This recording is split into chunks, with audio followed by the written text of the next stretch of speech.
Margaret Vale made the biggest gamble of her life when she answered a mail-order bride advertisement from a Montana rancher she'd never met. But nothing prepared her for John Rowan, a man so shattered by grief he'd forgotten how to speak his heart. Trapped together in a blizzard that could kill them both, she'll discover that some silences hide the deepest truths, and some storms can heal what they don't destroy. Stay with me until the end, and comment your city so I can see how far this story travels. The train's whistle cut through the December air like a mourner's wail, announcing Margaret Vale's arrival at the edge of civilization. She pressed her gloved hand against the frosted window, watching as the sparse buildings of Copper Falls, Montana Territory, materialized through the gathering gloom. The year was 1884, and she had traveled over 2,000 miles to marry a man whose face she'd never seen, whose voice she'd never heard, whose heart remained a complete mystery locked behind 3 tersely written letters. The conductor, a grizzled man with kind eyes and a tobacco-stained beard, paused beside her seat. "Miss Vale, this is your stop, though I'll be honest with you, I wish it wasn't." Margaret turned from the window, her green eyes questioning. "I don't understand." He gestured toward the world beyond the glass. "Storm's coming. Can smell it in the air, feel it in my bones.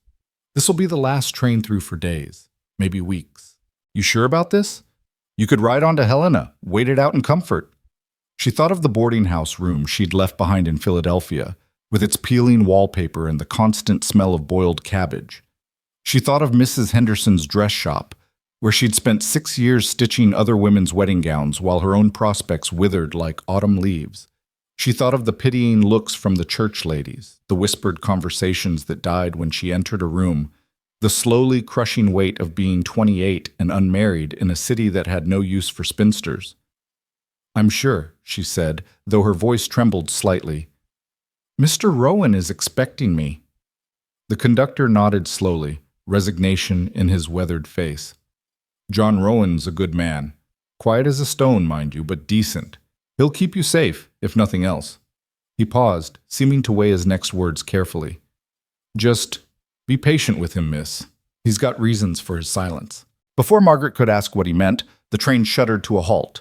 The conductor hefted her trunk onto his shoulder with a grunt, and Margaret gathered her carpet bag and the small hat box that contained her mother's wedding veil, the only thing of value she'd brought from her old life. The platform, if it could be called that, was nothing more than a stretch of planked wood already dusted with snow. A handful of buildings hunched against the wind. A general store, a saloon with a crooked sign, a church so small it might have been a child's playhouse, and several structures whose purposes Margaret couldn't immediately determine.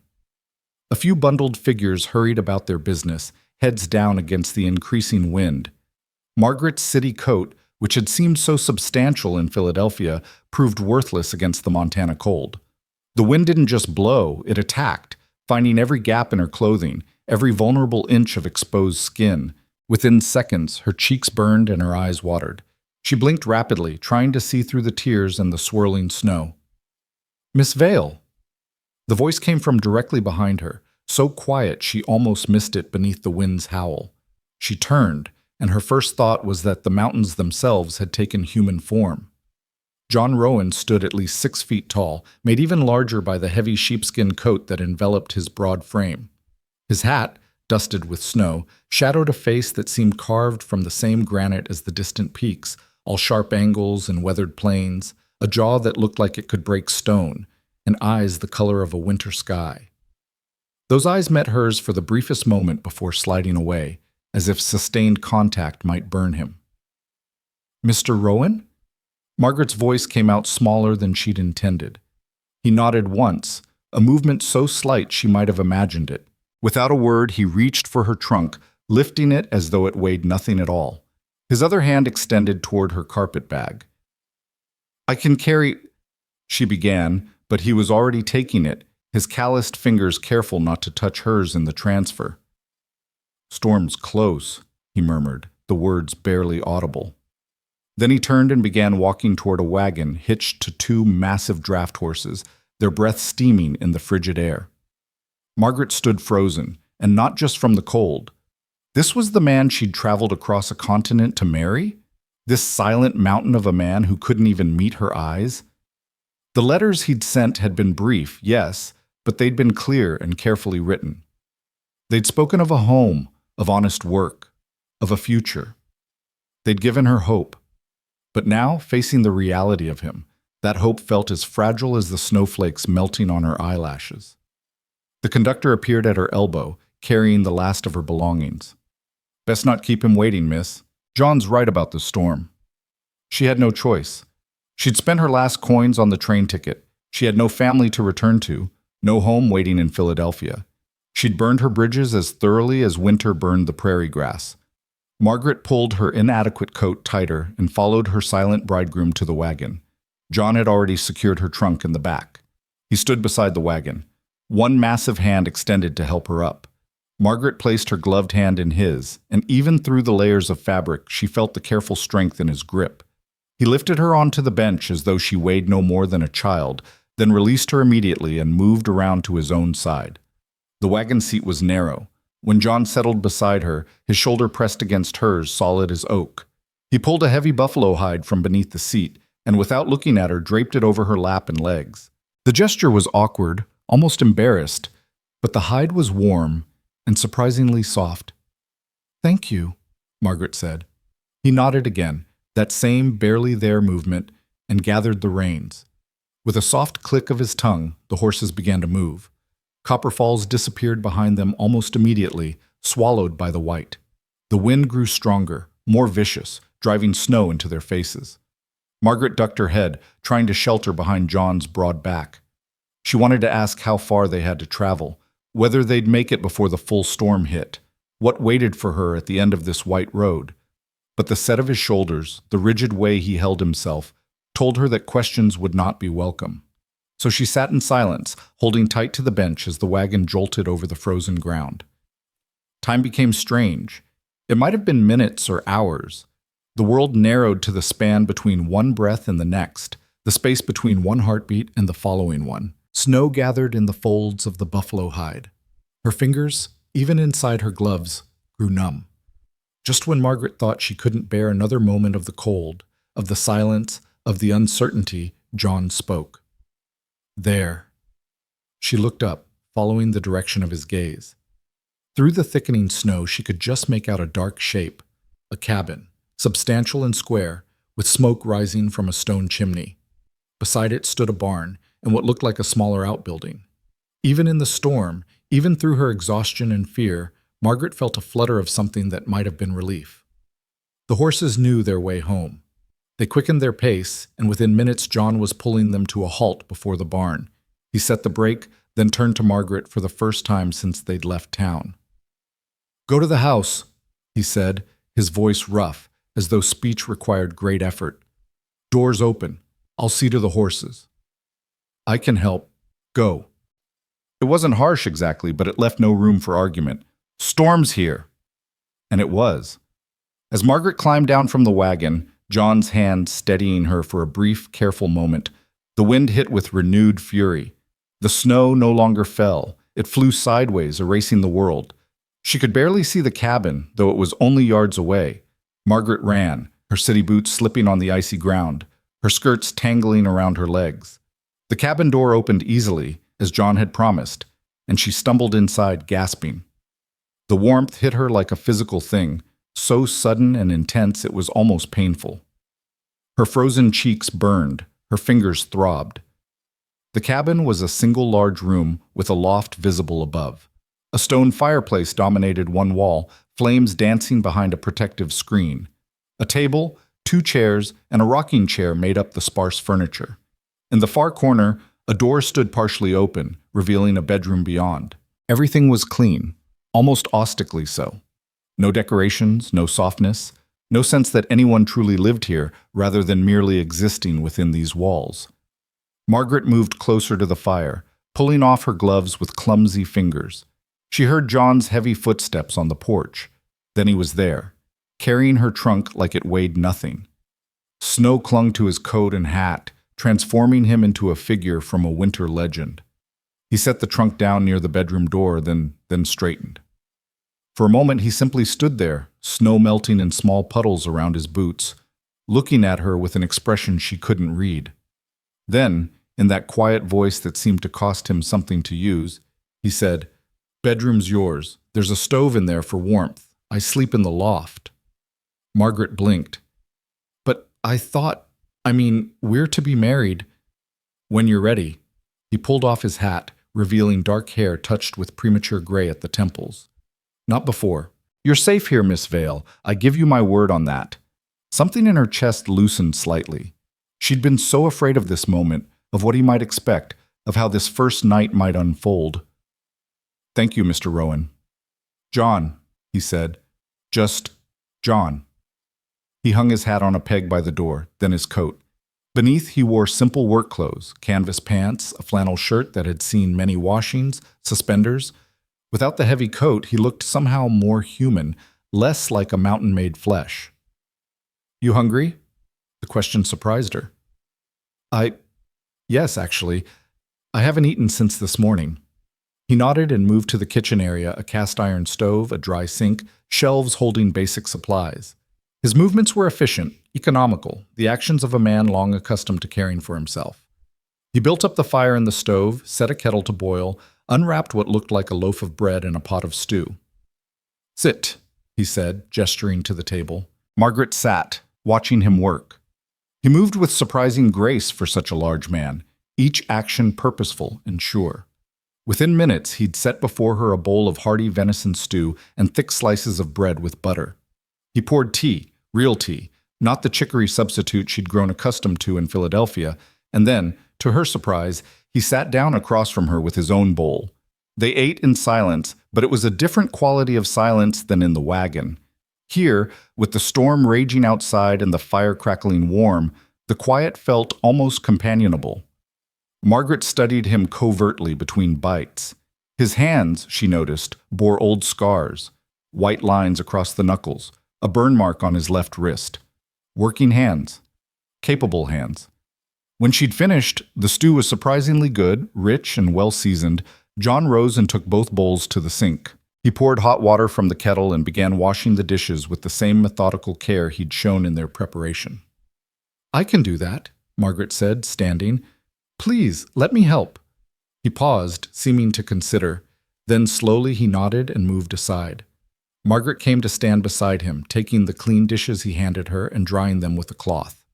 They worked together without speaking, and gradually Margaret felt some of the day's tension beginning to ease. When the last dish was put away, John moved to the fireplace and added 2 more logs. The flames leaped up, casting dancing shadows on the walls. He remained there, one hand on the mantel, staring into the fire as though it might hold answers to questions he couldn't voice. Margaret noticed something she'd missed before: photographs on the mantel shelf. She moved closer, curiosity overcoming caution. There were 3 frames. The first held a photograph of a smiling young woman with soft features and kind eyes, holding a baby. The second showed the same woman, older now, standing beside John, a younger John with less gray in his hair and something like happiness in his face.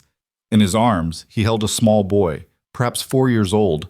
The third frame held only a pressed flower, a wild rose, faded but carefully preserved.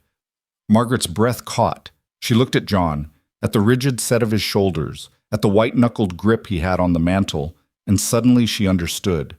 The conductor's words echoed in her memory. He's got reasons for his silence. "Your family," she said softly. It wasn't a question. John's jaw tightened. For a long moment, she thought he wouldn't answer.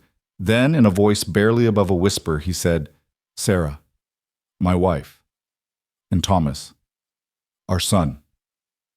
What happened? He shook his head, still not looking at her. "Not tonight. I can't. Not tonight." Margaret wanted to press, wanted to know what had carved such deep channels of grief into this man's face, but something in his voice, the raw edge of pain barely contained, stopped her. Instead, she said simply, "I'm sorry for your loss." He nodded, that minimal movement she was beginning to recognize as his primary form of communication. Then he straightened, forcing his shoulders back. "You should sleep. It's been a long day." "Yes," Margaret agreed, though she wasn't sure sleep would come easily, not with the storm's fury and the weight of unanswered questions pressing down on her. "Good night, John." "Night," he murmured, and finally, briefly, his eyes met hers. In that moment, Margaret saw past the wall of silence, saw the man beneath the grief, and saw that he was drowning. The bedroom was small but adequate, containing a brass bed with a thick quilt, a dresser, a washstand, and a small pot-bellied stove that John had already lit. The warmth was wonderful after the cold of the journey. Margaret's trunk sat at the foot of the bed, waiting to be unpacked. She changed into her nightgown with trembling fingers. Whether from cold or emotion, she couldn't say. The bed, when she finally slipped between the covers, was soft and surprisingly comfortable. She could hear John moving around in the main room, the quiet sounds of him banking the fire, checking the door, climbing the ladder to the loft. Then silence, broken only by the wind's howl and the occasional pop from the stove. Margaret lay in the darkness, trying to process everything that had happened in the past 12 hours. She'd left Philadelphia as Margaret Vale, spinster seamstress, a woman the world had dismissed as unnecessary. She'd arrived in Montana as, what? A mail-order bride who hadn't yet been claimed? A housekeeper? A stranger sharing space with another stranger? The wind screamed, and she thought about the woman in the photographs. Sarah. Had she slept in this bed? Had she woken to John's quiet presence, to the knowledge that she was loved? What would she think of Margaret, this interloper sleeping where she once slept? And John? What torment kept him awake in the loft above? What memories haunted him on nights when the wind howled like this? Margaret pulled the quilt tighter and closed her eyes. Tomorrow would bring answers, or it wouldn't. For now, she was warm, she was safe, and she was somewhere utterly different from Philadelphia. That would have to be enough. The storm hit in full force just before dawn. Margaret woke to a world transformed into white fury. The wind didn't howl anymore. It shrieked, a living thing trying to tear the cabin apart board by board. Snow pressed against the window, blocking out all light. She dressed quickly, shivering despite the warmth from the stove, and emerged from the bedroom to find John already up. He stood at the window, fully dressed, staring out at the white chaos with an expression that sent a chill through her that had nothing to do with temperature. "How long will it last?" she asked. He turned, seeming unsurprised by her presence. "Days, maybe a week. I've seen worse." He paused, then added, "But not much worse." The implications of that settled over Margaret like a weight. They were trapped here, cut off from the world, two strangers forced into proximity by weather and circumstance. The cabin that had seemed adequate last night now felt very small indeed. "What do we do?" she asked.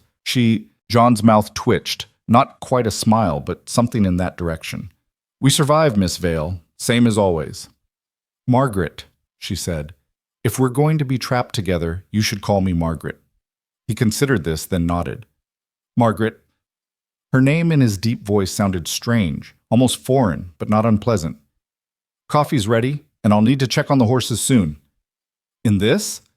Margaret moved to the window, pressing her hand against the icy glass. She could barely see 3 feet beyond it.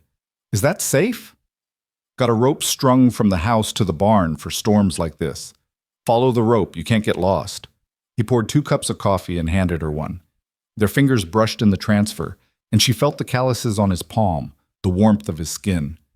"Learned that lesson the hard way?" Margaret wanted to ask what he meant, but something in his face told her it was another story for another time. She sipped her coffee, strong and black, the way men drank it, and tried not to cough. John noticed. "Too strong?" "No," she lied, then relented at his knowing look. "Perhaps a bit. I'm used to tea." He took her cup without a word and returned it a moment later, diluted with hot water and a splash of milk from a sealed jar. The gesture was small, but it struck Margaret as significant somehow, this silent man paying attention, making adjustments without being asked. "Thank you," she said. He nodded and pulled on his heavy coat. "Might be gone an hour. Horses need feeding, water needs breaking up. Cow's out there, too. She'll need milking." "You have a cow?" Margaret didn't know why this surprised her, but it did. It seemed such a domestic detail for this rough, solitary man. "Fresh milk's useful," John said simply. He pulled on thick gloves, then wrapped a scarf around his face until only his eyes showed. At the door, he paused. "Bar this behind me. Don't open it for anyone but me. 3 knocks, pause, 2 knocks." That's how you'll know it's me. Are we in danger? Margaret's heart began to race. No, but storms make animals desperate. Bear came through 2 winters back, tried to break in. Just be careful. He opened the door and the storm tried to force its way inside, bringing a blast of snow and wind that made Margaret gasp. Then John was gone, pulling the door shut behind him with effort. Margaret dropped the heavy wooden bar into place and stood there, listening to the wind, feeling more alone than she'd ever felt in her life. At least in Philadelphia, she'd been surrounded by people, by the noise and bustle of city life. Here, there was only white silence and the howling storm. She turned back to the cabin, surveying her domain. John was right. They needed to survive. And survival meant keeping busy. The next hour passed in a flurry of activity. Margaret explored the cabin properly for the first time, taking stock of supplies and making mental notes. The pantry held basics: flour, salt, sugar, dried beans, preserved vegetables in jars. Not luxurious, but adequate. There was a barrel of apples beginning to soften, and several wheels of cheese wrapped in cloth. A ham hung from a hook in the corner, and strips of dried venison filled a tin. She swept the floor, finding the corn broom behind the door. She washed the breakfast dishes and wiped down the table. She added wood to both stoves, careful to place the logs just as she'd seen John do. She was examining the pantry, wondering about making bread, when she heard it. 3 knocks, pause, 2 knocks. Margaret hurried to the door and lifted the bar. John stumbled inside, covered in snow from head to boot, ice clinging to his scarf. She pushed the door closed behind him and dropped the bar back into place. "Are you all right?" she asked as he unwrapped the scarf with stiff fingers. "Fine." But his face was red where the skin showed, his movements slow and careful. He'd been out there longer than an hour. "What happened?" "Cow was down. Had to get her up. Check for frostbite." He pulled off his gloves, and Margaret saw that his hands were bright red, the knuckles cracked and bleeding slightly. "She'll be all right. Horses, too." "Your hands," Margaret said, moving closer. "Let me see." He tried to pull away, but she caught his wrist, gently but firmly. His skin was ice cold, the cracks weeping thin lines of blood. Without thinking, Margaret pulled him toward the kitchen, poured warm, not hot, water into a basin, and guided his hands into it. John hissed through his teeth but didn't pull away. "It's nothing," he said. "It's not nothing. You'll get infected." Margaret found a clean cloth and, when his hands had warmed sufficiently, dried them carefully. The cracks weren't deep, but they needed attention. "Do you have salve? Bandages?" He gestured toward a cabinet with his chin. "Medicine supplies. Top shelf." Margaret found what she needed: a tin of strong-smelling salve and strips of clean cloth. She worked carefully, applying the salve to each crack and split, then wrapping his hands in loose bandages. John sat perfectly still throughout, watching her with an intensity that made her nervous. "There," she said when she'd finished. "Try to keep them dry for a few hours." "Thank you." The words were quiet, but sincere. He looked down at his bandaged hands, flexed his fingers experimentally. "You've done this before." "My father was a farrier in Philadelphia. He was always cutting or burning himself. I learned young." The memory brought an unexpected sting of tears. Her father had died 5 years ago, followed by her mother the next winter. She blinked the tears away quickly. "You should change into dry clothes. I'll make us something to eat." John nodded and climbed the ladder to the loft. Margaret heard him moving around up there, the creak of floorboards, the rustle of fabric. She focused on the kitchen, on the immediate and practical task of cooking. She found eggs, fresh ones, still slightly warm, in a basket John must have brought in. There was bacon in the cold box and the bread from last night. By the time John climbed back down, dressed in dry clothes with his hair damp and finger-combed, Margaret had a simple breakfast ready. They ate together at the table, the storm still raging outside, and this time Margaret broke the silence. "Tell me about the ranch," she said. "How long have you had it?" John chewed slowly, considering. 8 years. Bought it with money from working cattle drives, plus some Sarah brought from her family. Built the cabin that first summer, barn the next spring. We planned to... He stopped, jaw tightening. "We had plans." "She was beautiful," Margaret said softly. "In the photographs." "She was." John stared down at his plate. Beautiful and kind and patient, with a man who didn't know how to talk much, even then. He was quiet for a moment, then added, "She could fill a silence like nobody else. House felt alive when she was in it. Now it's just empty," Margaret finished when he couldn't. He looked at her, and for the first time she saw real connection in his eyes. "Yes." They finished breakfast in silence, but it was a comfortable silence, the kind that exists between people who've shared a moment of truth. When the dishes were washed and put away, John moved to his chair by the fire and picked up a book. Not poetry, as Margaret had half expected, but a thick veterinary manual. He read with the same intense focus he brought to everything else, occasionally making notes on a scrap of paper beside him. Margaret found her carpet bag and pulled out the mending she'd brought from Philadelphia, Mrs. Adds. Henderson had given her several pieces to work on during the journey, payment for the years of service. She settled in the rocking chair, Sarah's chair, she thought, then pushed the thought away, and began to work. The day passed in this quiet rhythm. John read, occasionally rising to tend the fire or check the windows. Margaret sewed, her needle moving in and out in the meditative pattern she'd known since childhood. They spoke little, but gradually, almost imperceptibly, some of the tension began to ease from the air. Late in the afternoon, John put down his book and stood. "Need to check the animals again." "I'll come with you," Margaret said, setting aside her mending. He frowned. "It's dangerous." "You'll be holding the rope. I'll hold on to you. I'd like to see the barn, meet the animals properly." When he still hesitated, she added, "Please, John, I'm going to be living here. I should know my way around." He considered this, then nodded slowly. "All right, but stay close. Don't let go of me for any reason." They bundled up, John wrapping Margaret in one of his spare coats, which nearly swallowed her whole, and winding a thick scarf around her face. At the door, he took her hand firmly in his and pulled it through the crook of his arm. "Hold tight," he said, "and keep your head down." The storm hit them like a wall. Margaret gasped, her breath stolen by the wind. Snow stung every inch of exposed skin. She couldn't see John, couldn't see anything but white. Only his solid presence beside her, the rope in his hand, kept her tethered to reality. They moved forward into the blizzard, and for the first time Margaret understood why John spoke so little. In a world like this, words were useless. Only action mattered, only survival. The barn appeared suddenly, a dark shape materializing from the white.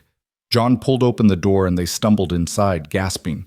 The contrast was shocking, the howling wind outside, the sudden quiet within. The barn smelled of hay and horses and warm animal bodies, and to Margaret, it smelled like sanctuary. Two massive draft horses occupied the first two stalls, the same pair that had pulled the wagon from town. They nickered softly at John's approach, clearly pleased to see him.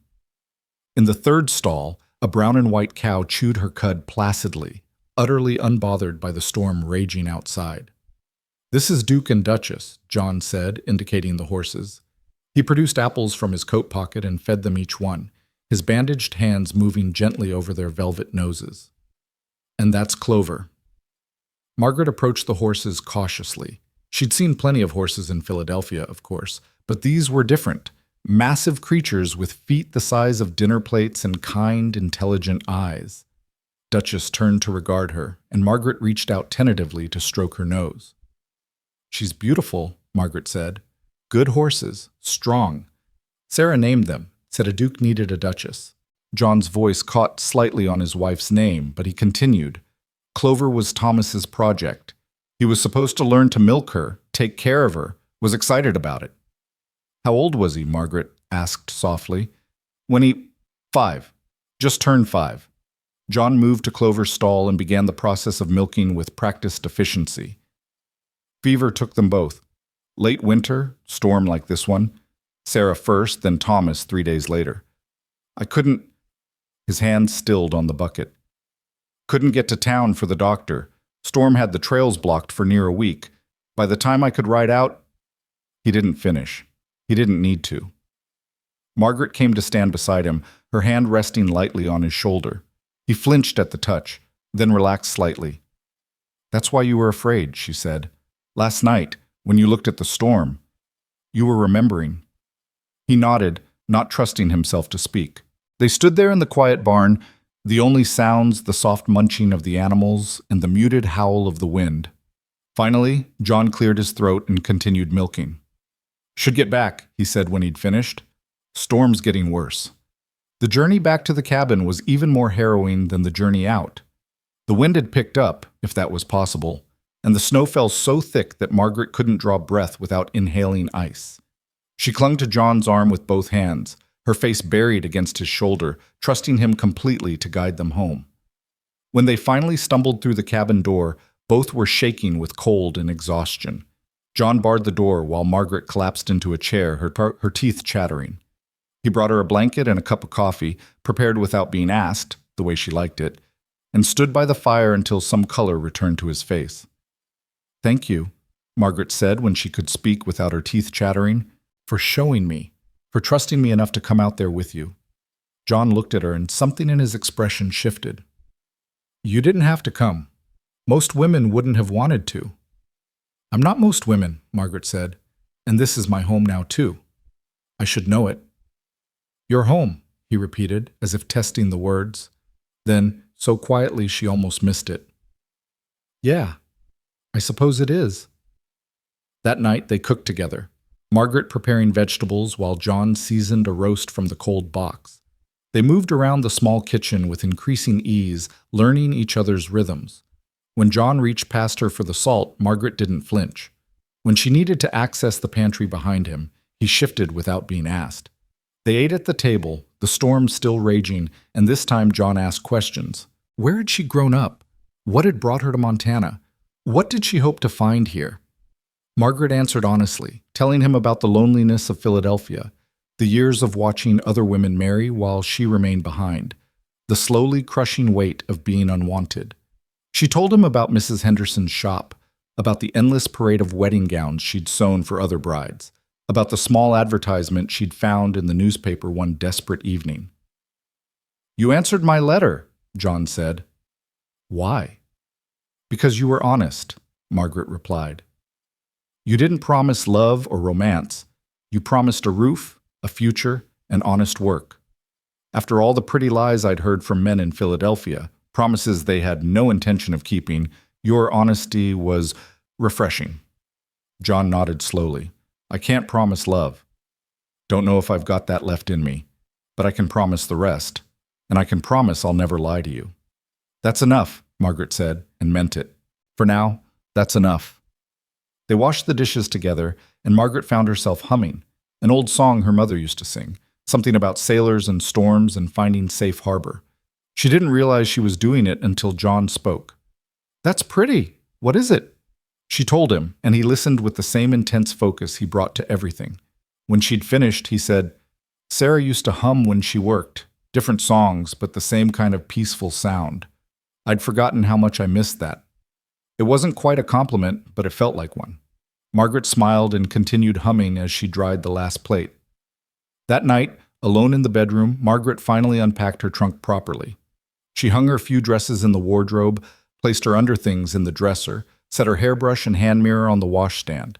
She pulled out her mother's wedding veil, still wrapped in tissue, and held it for a long moment before carefully placing it in the bottom drawer.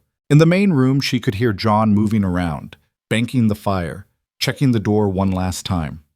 His footsteps on the ladder, the creak of the loft floor, the sounds of another person, of not being alone. The storm raged on, but inside the cabin, Margaret felt something she hadn't expected to feel. The smallest, most fragile beginning of peace. The second day of the storm dawned gray and merciless. Margaret woke to the sound of wind battering the cabin walls with renewed fury, as though the storm had spent the night gathering strength for a fresh assault. She lay in bed for a moment, listening to the familiar creaks and groans of the cabin settling, the distant sound of John already moving in the main room. When she emerged, fully dressed with her hair pinned back, she found him standing at the window with his coffee, staring out at the white chaos with that same haunted expression she'd seen yesterday. But today, when he heard her footsteps, he turned and something that might have been a smile ghosted across his face. "Morning," he said, and handed her a cup of coffee already prepared the way she liked it, mostly milk, lightly sweetened with a precious spoonful of sugar. You remembered, Margaret said, surprised and oddly touched by the small gesture. Not much else to do but pay attention, John replied, but there was no bitterness in his tone. He moved to the stove where a pot of oatmeal bubbled gently. Hope you like oats. Winter diet gets monotonous. I've eaten worse, Margaret assured him, thinking of the thin gruel that had been her breakfast staple in Philadelphia. Much worse. They ate together at the table, and Margaret noticed that John's hands, though still bandaged, moved with less stiffness this morning. The salve had done its work. When he caught her looking, he flexed his fingers self-consciously. Better, he said. Thank you for yesterday. You don't need to keep thanking me for small kindnesses, John. We're partners in this, aren't we? The word seemed to surprise him. Partners? Yeah, I suppose we are. He was quiet for a moment, then added, Sarah used to say something similar, that marriage was a partnership, not a kingdom with one ruler. Margaret set down her spoon carefully. Do you want to talk about her? About them? John's jaw tightened, and for a moment she thought he'd retreat back into silence. But then, slowly, he began to speak. Met her in town, at the general store. She was visiting from Helena, staying with her aunt. I'd come in for supplies, and she was there trying to lift a sack of flour. Shopkeeper wasn't helping. He was busy with some rancher arguing about prices, so I helped her. John stared down at his oatmeal, but Margaret could tell he wasn't seeing it. He was somewhere in the past, reliving a moment 8 years gone. She thanked me, and I couldn't stop looking at her. She had this smile that made you feel like you'd done something worthwhile just by existing. She sounds wonderful, Margaret said softly. She was. Too good for me, everyone said so. But she didn't seem to care. We courted for 3 months, longest 3 months of my life. Then we married in that little church in Copper Falls. Reverend Parker did the service. Thomas came along a year later, and for a while everything was... He trailed off, his throat working. Everything was perfect. Margaret reached across the table and laid her hand over his bandaged one. He stiffened at first, then slowly turned his hand palm up, allowing her touch. The fever came on fast, John continued, his voice rough. January storm, much like this one.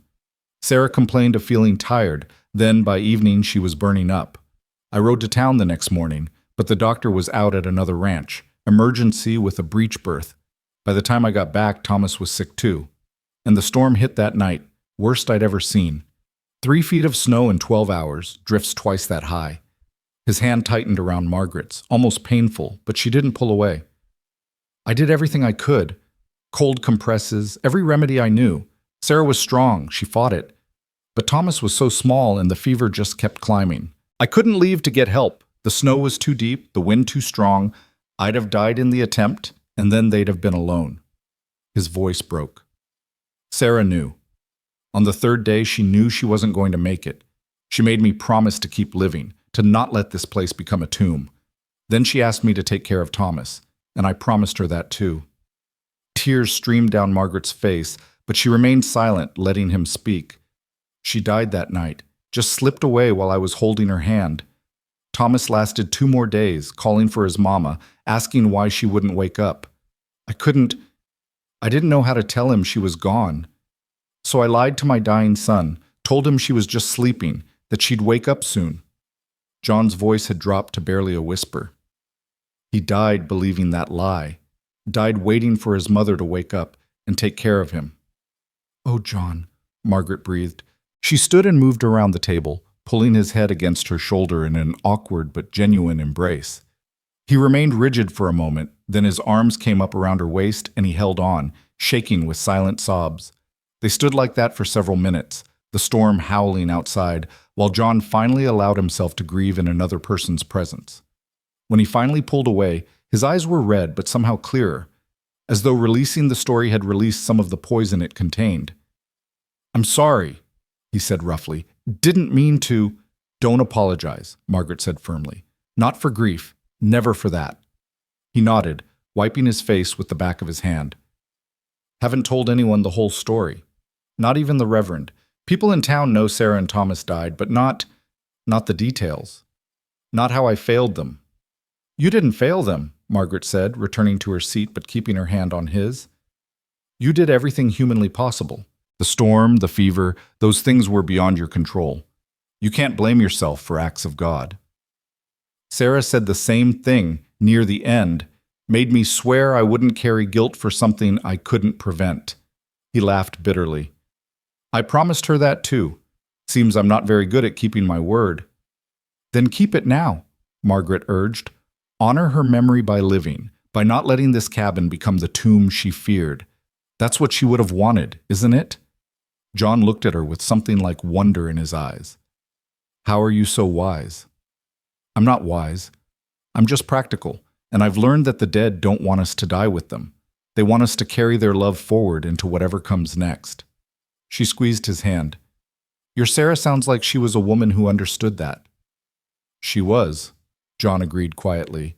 Then, with visible effort, he straightened his shoulders. Enough dwelling. Work needs doing, storm or no storm. Animals need tending, wood needs bringing in. Then let's do it together, Margaret said.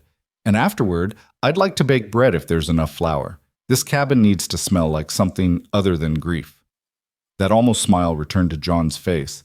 There's plenty of flour. Sarah always kept extra, said the smell of baking bread made a house a home. Smart woman, Margaret said, and began clearing the breakfast dishes. The day settled into a rhythm similar to the previous one, but with a different quality to the silence. John went out to tend the animals, alone this time, as the storm was too fierce for Margaret to safely accompany him. While he was gone, Margaret explored the cabin more thoroughly, opening cupboards and drawers with the careful curiosity of someone trying to understand her new home. In the bedroom dresser, she found carefully folded women's clothing, Sarah's things, preserved as though she might return at any moment. Dresses, shawls, undergarments, all clean and neatly stored. Margaret's first instinct was to leave them untouched, to respect the shrine John had created. But then she thought of Sarah's words, passed down through John's memory, about not letting this place become a tomb. When John returned, stamping snow from his boots and unwrapping his scarf, Margaret was waiting in the main room with a question she'd been rehearsing. John, I found Sarah's clothes in the bedroom dresser. I don't want to intrude, but I need space for my own things. Would it be all right if I packed them away? His face went carefully blank. You want to get rid of her things? No, not get rid of, just pack them carefully, with respect. Perhaps in a trunk in the barn. That way they're preserved but not, she searched for the right words. Not taking up space meant for the living. John stood very still, water from melting snow dripping onto the floor. Margaret held her breath, afraid she'd pushed too far too fast. Then slowly, he nodded. You're right. She'd have been the first to say so. Sarah was never one for dwelling on the past. He removed his coat and hung it on the peg. There's a trunk in the barn, good cedar one. Belonged to her grandmother. We can use that. Together they approached the task with solemn care. Margaret lifted each garment, folding it properly before John placed it in the trunk he'd brought from the barn. A blue calico dress with tiny white flowers. A green wool skirt, worn but carefully mended. A white nightgown with delicate embroidery at the collar. Each piece told a story, painted a picture of a woman who valued practicality but appreciated beauty. At the bottom of the drawer, wrapped in tissue paper, Margaret found a wedding dress. Simple cream muslin with lace at the throat and cuffs. It had yellowed slightly with age but remained beautiful in its simplicity. She made that herself, John said quietly, coming to stand beside Margaret. Took her 3 months. She was so proud of it, wore it like it was silk and jewels. Margaret held the dress up, and a photograph fell from its folds. She caught it before it hit the floor.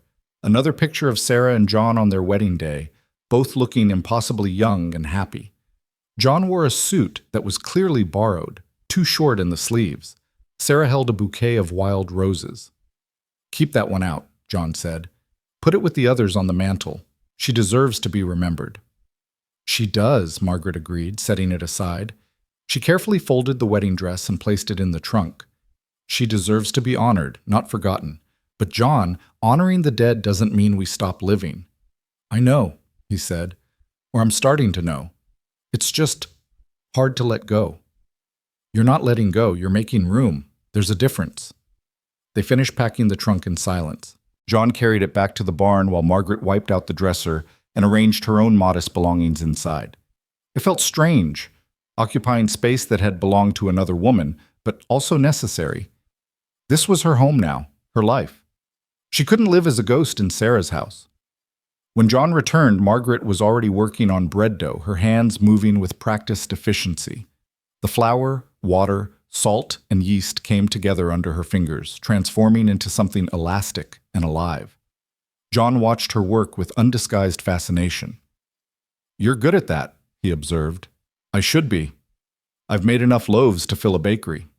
Margaret kneaded the dough with firm, rhythmic motions. "My mother taught me when I was 6. She said a woman who could make good bread would never starve." She was right about that. John moved to the table and sat down, apparently content to watch her work. "Sarah tried to teach me, but I never got the hang of it. Hers always rose perfect and golden. Mine came out dense as bricks." "It's all in the kneading," Margaret said. "Too little and it won't rise properly. Too much and it gets tough. You have to feel when it's right."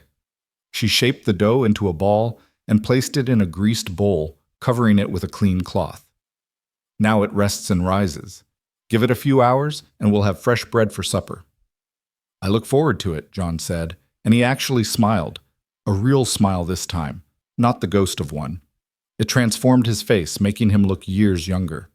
Margaret found herself smiling back, feeling something warm unfold in her chest. As the bread rose, they settled into the day's quiet rhythm. John returned to his veterinary manual, making occasional notes. Margaret found a worn Bible on the shelf, Sarah's, based on the name inscribed inside the cover, and settled into the rocking chair to read. The storm continued its assault on the cabin, but inside a different kind of peace was settling in. Midday came and went. Margaret made sandwiches from yesterday's bread and sliced ham, and they ate without much conversation, companionable in their silence. After lunch, John surprised her by pulling out a checkerboard. "You play?" he asked.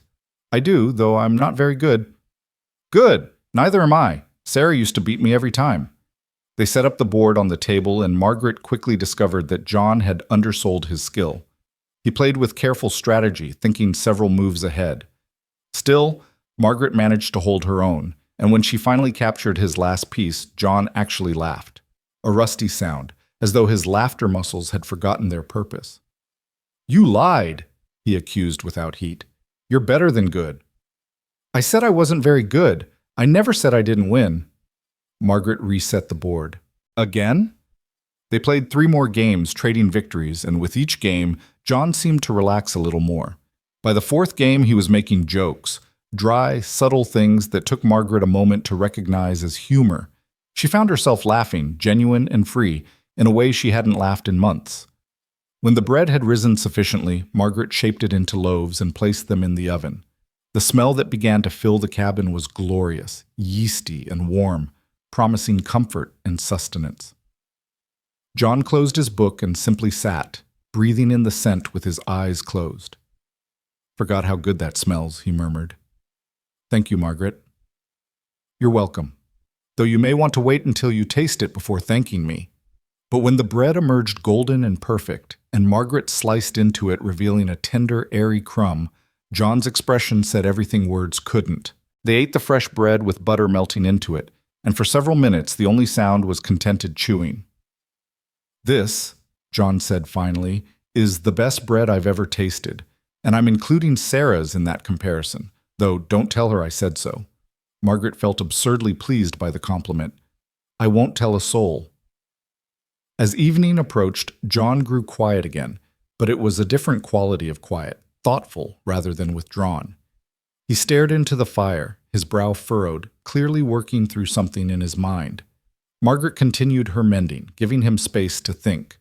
Finally, he spoke. "Margaret, I need to ask you something." She set down her sewing. "All right. Why did you really come here? Not the surface reasons. I understand about Philadelphia and being alone and all that. But what made you willing to travel across a continent to marry a stranger?" Margaret considered the question, knowing he deserved an honest answer. "Because I was disappearing," she said at last. "In Philadelphia, I was becoming invisible. Every year that passed without a husband, without children, I became less real to the world around me. People stopped seeing me as a person, and started seeing me as a failure, I suppose. A cautionary tale about what happens to women who wait too long or aim too high or simply have bad luck. John nodded, his eyes intent on her face. I got tired of being invisible, Margaret continued. I wanted to matter again. And your advertisement, with its honesty and lack of pretense, offered me a chance at that. A chance to build something real, even if it wasn't a love match. To have a purpose beyond sowing other women's dreams. She met his eyes directly. I came here to save my own life, John. Maybe that's selfish, but it's true. It's not selfish, John said firmly. It's honest, and I appreciate honesty. He was quiet for a moment, then added, I should be honest with you too. I didn't place that advertisement looking for a wife. Not really. I was looking for a reason to keep going. After Sarah and Thomas died, this place felt empty. Too big for just me, too full of memories. I thought maybe if someone else was here, it would be easier to remember why I built this place to begin with. And is it? Margaret asked softly. Easier? John considered. Yes, and no. It's hard having you here, seeing someone else in Sarah's kitchen, in Sarah's chair, but it's also good. A good kind of hard. Does that make sense? Perfect sense, Margaret assured him. Change is always hard, even necessary change. They sat in silence for a while, the fire crackling, the storm still raging but somehow less threatening than before. Margaret picked up her mending again, and John returned to his book, but now there was an understanding between them that hadn't existed before. They were two wounded people trying to heal, and maybe, just maybe, they could help each other in that process. Night fell early, as it did in winter, and with it came a new sound, a sharp crack followed by a heavy thud that shook the cabin. John was on his feet instantly, moving to the window. What was that? Margaret asked, setting aside her sewing. Tree branch, probably. Wind strong enough to snap them. He peered out into the darkness, then tensed. No, wait. That's not a branch. Something's wrong with the barn. He was already pulling on his coat before Margaret could respond. She jumped up, grabbing her own wraps. I'm coming with you. Margaret, don't argue. If something's wrong, you might need help. 4 hands are better than 2. John hesitated only a moment, then nodded curtly. Stay behind me. Hold on to my coat. Don't let go for anything. They stepped out into a nightmare. The storm had intensified to a degree Margaret wouldn't have thought possible. The wind didn't howl. It screamed, a living thing determined to tear them apart. Snow came at them horizontally, each flake a tiny knife. Margaret buried her face in John's back and held onto his coat with both hands, trusting him completely. The journey to the barn took an eternity. When they finally reached it, John pulled the door open and they stumbled inside, gasping. The horses were agitated, stamping and snorting. Clover lowed nervously from her stall. And above them, a section of the barn roof had caved in, crushed under the weight of snow and ice. Damn, John breathed. He looked up at the damaged roof, snow already beginning to filter through the gap. This is bad. If the whole roof goes, the animals will freeze. What do we do? Margaret asked. Need to brace it from inside, keep the weight distributed until the storm passes and I can fix it properly. John was already moving, assessing the damage with a practiced eye. There's lumber stacked in the back corner. We'll need to create supports under the weak points. They worked together in the dim light of John's lantern, Margaret holding boards while John hammered them into place. Her arms ached from the effort. Her hands grew numb despite her gloves, but she didn't complain. The animals' lives depended on them getting this right. An hour passed, maybe more. John created a framework of supports, carefully distributing the weight. When he finally stepped back, examining his work, he nodded with grim satisfaction. That'll hold. Not pretty, but it'll hold until I can do proper repairs. They returned to the cabin through the storm, both exhausted and frozen. Margaret's teeth chattered so hard she bit her tongue, tasting blood. John looked little better, his face gray with cold and fatigue. Inside, he built up both fires while Margaret heated water for tea. They sat before the fireplace, wrapped in blankets, waiting for warmth to seep back into their bones. John's hand shook as he held his cup, and Margaret noticed that the bandages had come off in their work. The cracks in his skin reopened and bleeding again. Let me see, she said, setting down her own cup. I'm fine. John Rowan, let me see your hands. He did, perhaps too tired to argue. Margaret tended them again, cleaning away the blood and dirt, applying fresh salve, wrapping them in clean bandages. His skin was ice cold, and she found herself chafing his hands between hers, trying to restore circulation. You're good at this, John said quietly. Taking care of people. It's a gift. It's necessity that made it look like a gift, Margaret replied, but she was pleased nonetheless. My parents needed care. I learned. Still, not everyone would have come out into that storm with me. You could have stayed safe by the fire. And let you risk yourself alone? That wouldn't have been right. She finished bandaging and sat back. We're partners, remember? Partners share the risks. Something shifted in John's expression, a softening, an opening. Yeah, he said. Partners. They sat in comfortable silence until the shivers finally stopped. Then Margaret made a late supper, soup from dried beans and vegetables, more of the fresh bread. They ate slowly, both still recovering from the cold and exertion. As they cleaned up after the meal, John spoke again. Tomorrow, if the storm breaks enough, I'll need to check that roof more thoroughly. Might need to do temporary repairs even in the snow. I'll help, Margaret said immediately. It's dangerous work. John, she turned to face him directly. I'm not fragile. I won't break. Let me help. He studied her for a long moment, then nodded. All right, but you follow my instructions exactly. Roofs are tricky, especially in winter. I will, Margaret promised. That night, as she lay in bed listening to the storm and John's movements in the loft above, Margaret realized something had changed. The cabin no longer felt like Sarah's house where she was an intruder. It was becoming something else. A shared space. A home being built by two people learning to trust each other. The third day dawned with the storm still raging, but with slightly less fury. The wind had dropped from a shriek to a roar, and the snow, while still heavy, no longer came in blinding sheets. John stood at the window, assessing conditions with the eye of someone who'd survived many Montana winters. It's easing, he said when Margaret joined him. Another day, maybe two, and it'll blow itself out. Will the barn hold until then? Should, but I'd feel better checking those supports in daylight. He glanced at her. You still want to help? I do. They made the trip to the barn mid-morning, and Margaret was relieved to see that John's emergency repairs had held. The supports stood firm, bearing the weight of snow and ice, pressing down on the damaged roof. Together, they added additional bracing, working efficiently as a team. Margaret found she liked the work, the physical exertion, the clear problem with a clear solution, the satisfaction of seeing immediate results. In Philadelphia, her work had been delicate and precise, but ultimately decorative. This was different. This was survival, and there was an honesty to it she found deeply satisfying.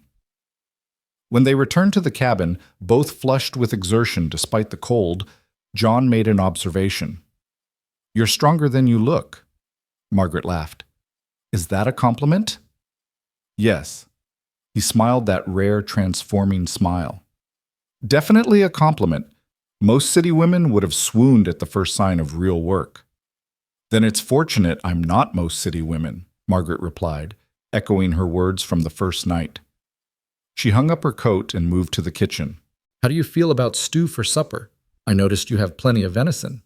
Love it. Sarah used to make a stew with dried cherries and... He stopped, then consciously continued, I could write down the recipe if you want to try it. It was the first time he'd mentioned Sarah without pain shadowing his face. Margaret felt something warm bloom in her chest. I'd like that very much. They spent the afternoon in domestic harmony.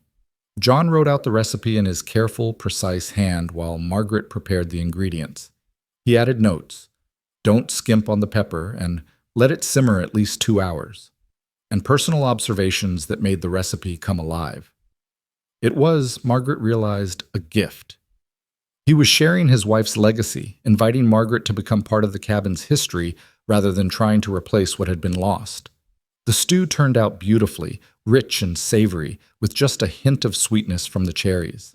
They ate together at the table and John pronounced it nearly as good as Sarah's. which Margaret took as high praise indeed. After supper, as they cleaned up, John spoke hesitantly. "There's something I should probably show you, up in the loft, if you're willing." Curious, Margaret followed him up the ladder. The loft was small but efficiently arranged, a bed, a chest, a few pegs for clothes. But what caught her attention was the far corner, where a rocking horse stood beside a small wooden bed, both draped with sheets to protect them from dust. "Thomas's things," John said quietly. I haven't been able to pack them away yet. Every time I try, He trailed off, his throat working. Margaret approached the covered furniture slowly, reverently. "May I?" At John's nod, she lifted the sheet from the rocking horse. It was beautifully made, painted gray with a black mane and tail, clearly crafted with love and care. The small bed beside it was equally fine, with carved posts and a mattress still covered in tiny quilts. "Did you make these?" Margaret asked. "The bed and horse, yes. Sarah made the quilt." John's voice was rough. "Started on them the day she found out she was expecting. Had the whole set finished before Thomas was born." Margaret ran her hand over the rocking horse's carved mane. "They're beautiful, John. True works of art." Thomas loved that horse. Rode it every day, gave it different names depending on his mood. Called it Thunder when he was feeling brave, Snowflake when it was winter, Star when the mood struck him. John moved to stand beside her, his hand joining hers on the horse's back. He was going to be 5 in March. Sarah was planning a party, had it all figured out. And then the fever came, Margaret finished softly. She turned to face John. "What do you want to do with these things? Really want? In your heart?" He was quiet for a long time, staring at the rocking horse as memories played across his face. Finally, he spoke. "I want to keep them, not hidden away in a trunk, but here, where I can see them, where I can remember what we built together. But I also want," he struggled with the words, "I want to stop feeling like keeping them means I'm waiting for him to come back. Does that make sense?" "Perfect sense," Margaret assured him. "These things honor Thomas's memory. They don't need to be hidden to be respected.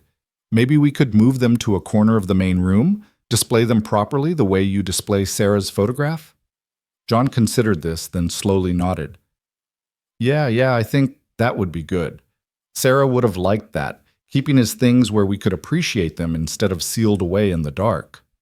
Together they carried the rocking horse and small bed down from the loft. John cleared a space near the window, and they arranged the furniture carefully, removing the dust sheets and revealing the full beauty of his craftsmanship. Margaret folded the tiny quilts and laid them on the bed, their colors bright against the wood. When they stepped back to survey their work, John's eyes were wet, but his expression was peaceful.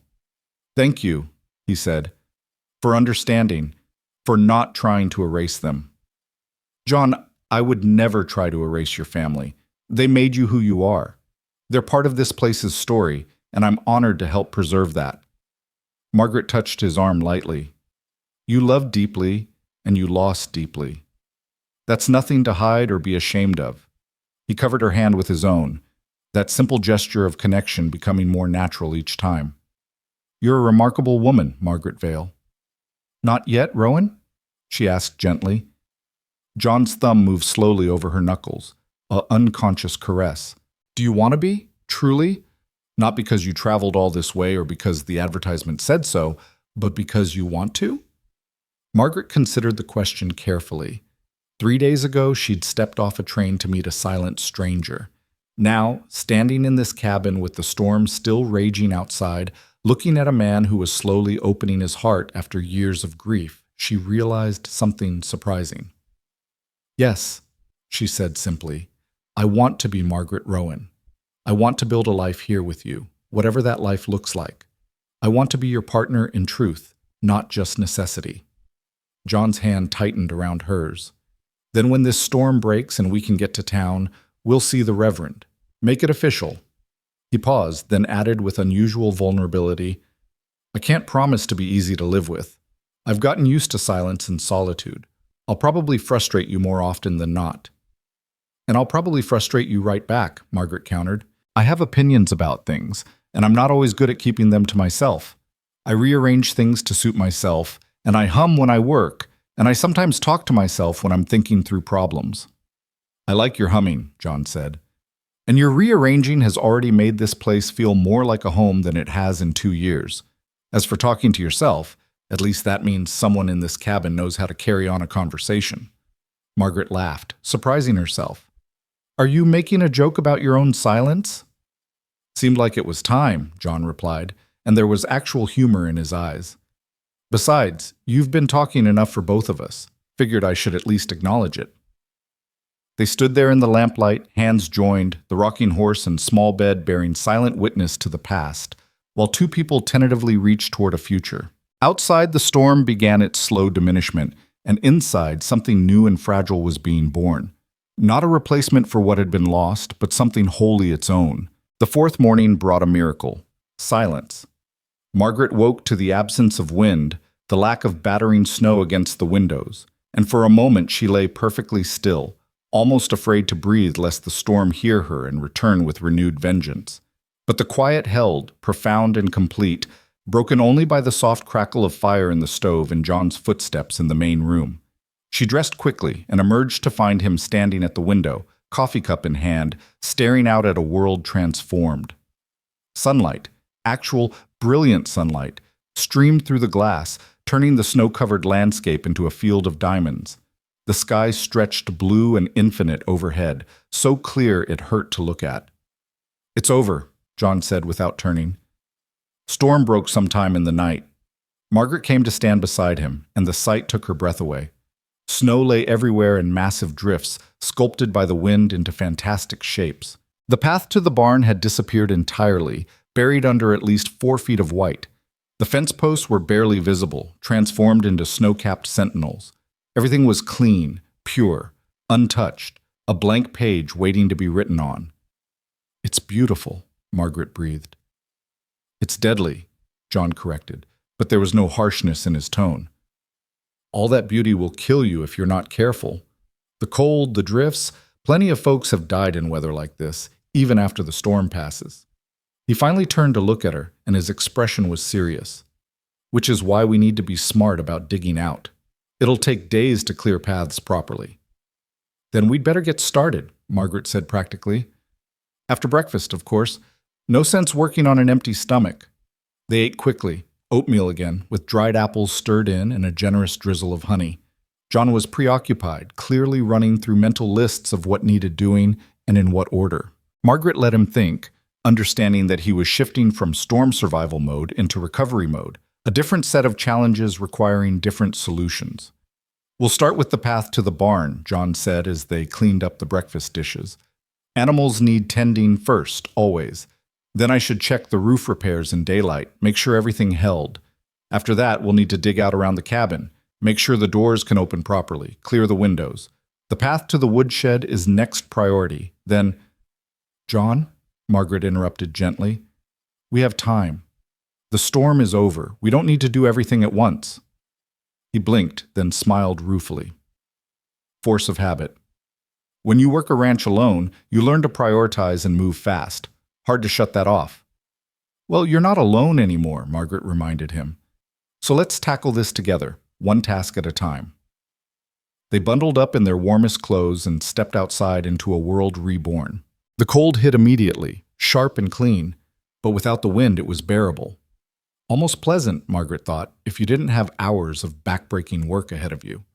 John retrieved 2 snow shovels from the small shed attached to the cabin, one for him, one for Margaret. He demonstrated the proper technique, showing her how to lift with her legs instead of her back, how to pace herself to avoid exhaustion, how to read the snow to find the most efficient path through the drifts. "Ready?" he asked. "Ready," Margaret confirmed. They started digging. Within minutes, Margaret understood why John had emphasized pacing. The snow was heavy, waterlogged from its own weight, and each shovelful felt like lifting stone. Her shoulders began to ache, then her back, then her arms. Sweat dampened her dress beneath the heavy coat despite the freezing temperature. She wanted to stop, to rest, but John kept working with methodical efficiency, and pride wouldn't let her quit before he did. After what felt like hours, but was probably only 30 minutes, John called a halt. "Break," he said, leaning on his shovel. Push too hard and you'll hurt yourself. Margaret gratefully stopped, gasping for breath. They'd cleared perhaps 20 feet of path, leaving walls of snow on either side taller than Margaret's head.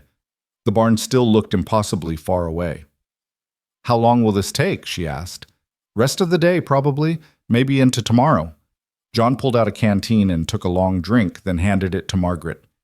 Used to take me and Sarah 2 full days to dig out after a big storm, with Thomas helping, well, mostly playing in the snow piles, but still, it's slow work. They resumed digging, settling into a rhythm. Scoop, lift, throw, scoop, lift, throw. Margaret's mind began to wander, thinking about Philadelphia and how different her life would have been if she'd stayed. She'd be in Mrs. Henderson's shop right now, bent over some society woman's wedding gown, her fingers cramped from tiny stitches, breathing in fabric dust and listening to Mrs. Henderson criticize her work. Invisible. Unnecessary.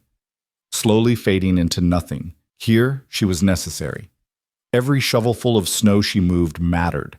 Every bit of help she provided to John made a difference.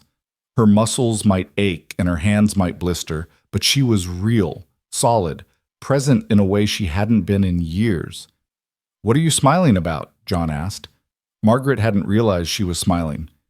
Just thinking about how much I prefer this to sewing wedding dresses. John's laugh was surprised and genuine.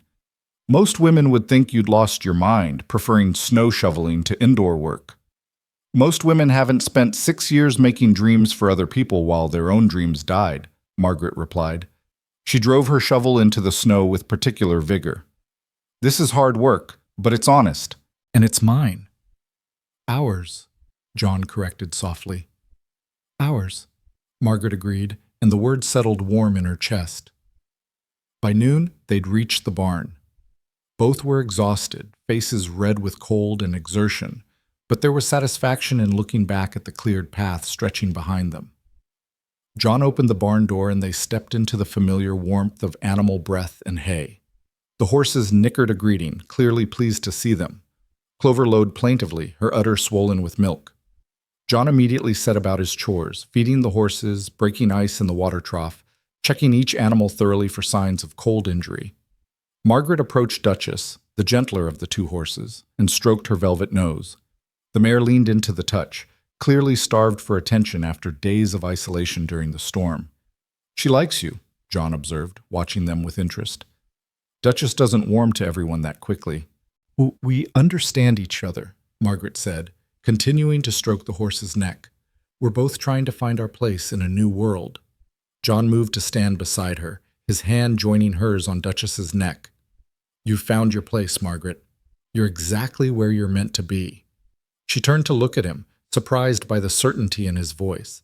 His face was serious, his blue eyes steady on hers. In that moment, Margaret felt something shift inside her. Not love, not yet, but the possibility of love. The foundation upon which love might be built, given time and care. Thank you, she said quietly, for taking a chance on me. Pretty sure you're the one who took the chance, John replied. Traveling across the country to marry a man you'd never met, who barely knew how to write a proper letter. That takes more courage than anything I've done. Or more desperation, Margaret countered with a wry smile. Courage and desperation often look the same from the outside. John's hand covered hers completely, warm and rough and solid. Either way, I'm grateful you came. They stood like that for a long moment, the horses' quiet breathing and Clover's contented chewing the only sounds. Then John cleared his throat and stepped back, returning to his work with an efficiency that suggested he was slightly embarrassed by the moment of vulnerability. Margaret helped as best she could, learning the routines of barn work, which buckets held, which feed, how much hay each animal needed, the proper way to milk Clover without getting kicked. John was patient, explaining things clearly without condescension, correcting her mistakes gently. By the time they finished, Margaret felt she could handle the morning chores herself if needed. The roof held, John announced after climbing up to inspect the damaged section. Repairs are solid. I'll need to do permanent work come spring, but for now we're safe. That's a relief, Margaret said. I was worried it might have weakened during the night. So was I, John admitted. but between the bracing and the weight distribution, it's stable enough. He climbed down, brushing snow from his coat. Ready to head back? We should eat something before tackling the next section. The return trip through the cleared path was easier, though Margaret's legs trembled with exhaustion by the time they reached the cabin. John noticed her stumble and caught her elbow, steadying her with careful strength. "You pushed too hard," he said, concern evident in his voice. "I'm fine," Margaret insisted, though she wasn't entirely sure that was true. "Just need food and a moment to rest." John guided her to the rocking chair by the fire, then set about preparing lunch with surprising efficiency. He heated leftover stew, sliced bread, and even made fresh tea the way Margaret preferred it. When he handed her a steaming bowl and cup, she looked up at him with gratitude. "You don't have to serve me," she protested weakly. "You've been shoveling snow for hours without complaint. Least I can do is heat up some stew." He settled into his chair with his own bowl. "Besides, Sarah taught me that marriage is about taking care of each other. Some days you do more, some days I do. It evens out in the end." They ate in comfortable silence, and Margaret felt strength gradually returning to her limbs. The food was warm and filling, the fire pleasant against her cold, flushed face. She studied John as he ate, noting the way his hair fell across his forehead when he bent over his bowl, the small scar above his left eyebrow she hadn't noticed before, the careful way he chewed his food as though he'd learned long ago not to waste a single bite. "Tell me about your parents," John said suddenly. "You've mentioned them, but I don't know much about them." Margaret set down her spoon, surprised by the question, but pleased he'd asked. "My father was a farrier, as I mentioned. Thomas Vale from County Cork originally, though he came to America as a boy. He was quiet, like you, more comfortable with horses than people, but he was kind, and he loved my mother fiercely." "And your mother?" "Catherine O'Brien before she married. Irish through and through, with opinions on everything and the stubbornness to back them up." Margaret smiled at the memory. "She ran the household with an iron fist wrapped in lace. Nothing happened in our home without her knowledge and approval. But she was also warm, generous to a fault. If someone needed help, she was the first to show up with a pot of soup or an offer to mend clothes or mind children." "You're like her," John observed. "The warmth and generosity part, anyway. Can't speak to the stubbornness yet." "Oh, I have that too," Margaret assured him. "Just wait until we disagree about something important. You'll see the Irish side come out quickly enough." John's lips quirked in that almost smile. "I'll keep that in mind. What happened to them?" "Father first, kicked by a horse he was shoeing, fractured his skull. He lingered for 3 days, then slipped away. Mother was never the same after. She tried to carry on, but her heart was broken. The following winter she caught pneumonia and didn't fight very hard to recover. I think she was ready to join him." Margaret's voice caught slightly. "I was 23, suddenly alone in a city that had no use for an orphaned Irish girl with no dowry and no prospects." John reached across the space between their chairs and took her hand. "I'm sorry. Losing both parents so close together, that's hard." "It was," Margaret admitted. "Still is, sometimes.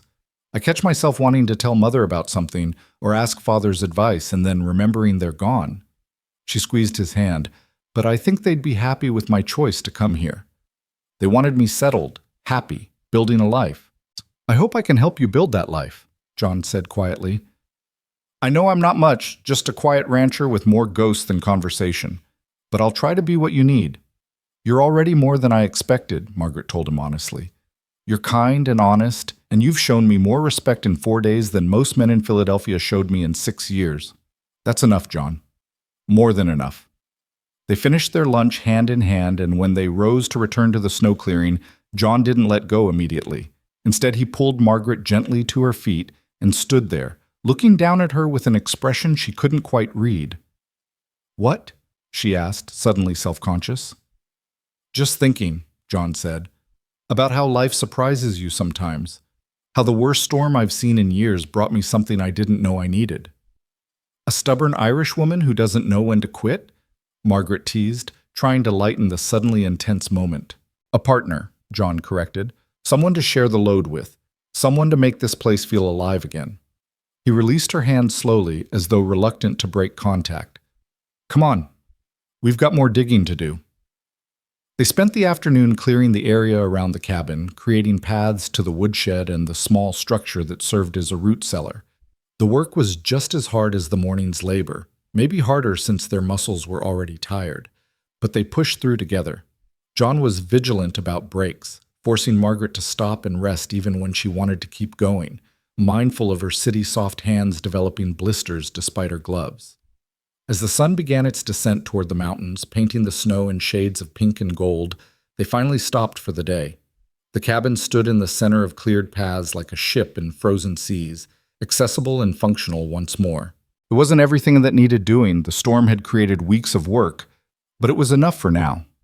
Inside, they collapsed in their respective chairs, too tired to even think about supper immediately.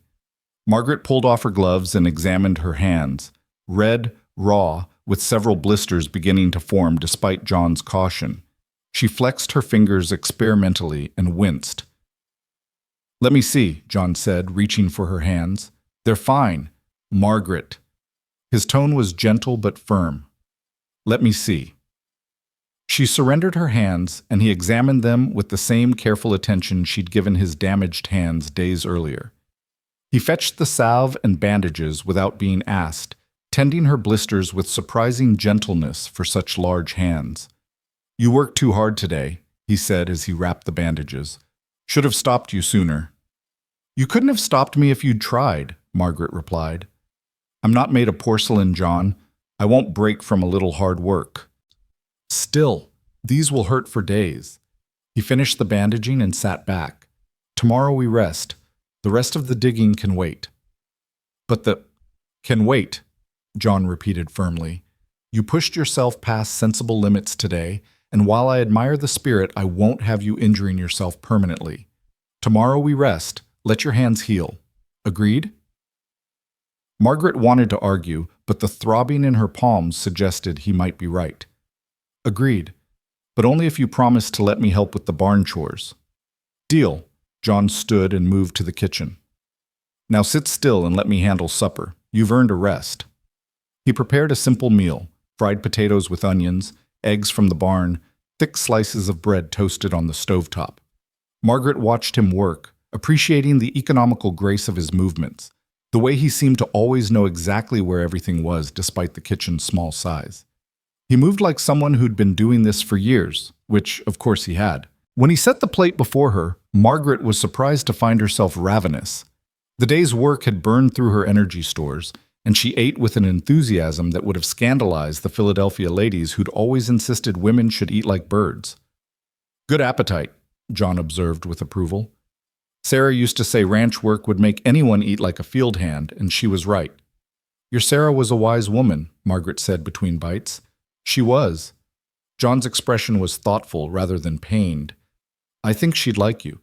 She always said this place needed someone with grit and determination, someone who wouldn't wilt at the first sign of difficulty. You've got both in abundance." "I hope I would have liked her too," Margaret said carefully, unsure how to navigate this conversation about the woman whose place she was slowly filling.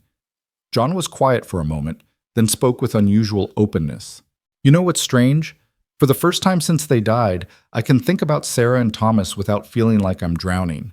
It still hurts, probably always will, but it's not the same crushing weight it used to be." He met Margaret's eyes. "That's because of you. Your presence here, the way you've honored their memory while still making this place your own. You've helped me start to heal, Margaret. I want you to know that." Margaret felt tears prick her eyes. "I'm glad. That's all I wanted, to help, to matter, to build something real. I never wanted to erase them or pretend they didn't exist." "I know. That's what makes you special." John reached across the table and covered her bandaged hand with his. "You've got a generous heart, Margaret Vale. I'm lucky you answered my advertisement." They finished supper in companionable silence, and afterward John insisted on washing the dishes while Margaret sat by the fire. Her whole body ached in ways she'd never experienced. Muscles she hadn't known she possessed announced their existence through throbbing complaints. But beneath the physical discomfort was a deep satisfaction. She'd worked hard, accomplished something real, proven her worth. As darkness fell completely, John lit the lamps and settled into his chair with his veterinary manual. Margaret picked up her mending, but her bandaged hands made the delicate work difficult. After several frustrating attempts to thread a needle, she set it aside with a sigh.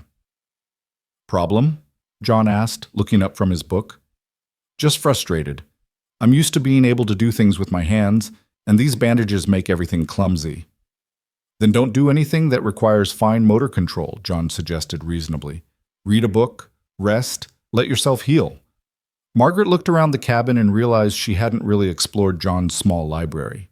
She moved to the shelf beside the fireplace and examined the titles. There were the veterinary manuals John studied religiously, several agricultural texts about crop rotation and animal husbandry, a few novels that looked well read, and surprisingly, several volumes of poetry. You like poetry, Margaret said, pulling down a collection of Wordsworth. Sarah did, John replied. Used to read it aloud in the evenings. I didn't understand half of it, but I liked listening to her voice, the way she'd get excited about particular phrases or images. He paused. Haven't read any since she died. Couldn't bear it. Margaret returned to her chair with the book, turning pages carefully with her bandaged fingers. Would it bother you if I read some? Aloud, I mean? John's expression flickered with something, pain maybe, or longing. Then he nodded slowly. No, I think I'd like that. Margaret opened to a random page and began to read. The words flowed over them, verses about nature and beauty, about loss and redemption, about the quiet strength found in simple things.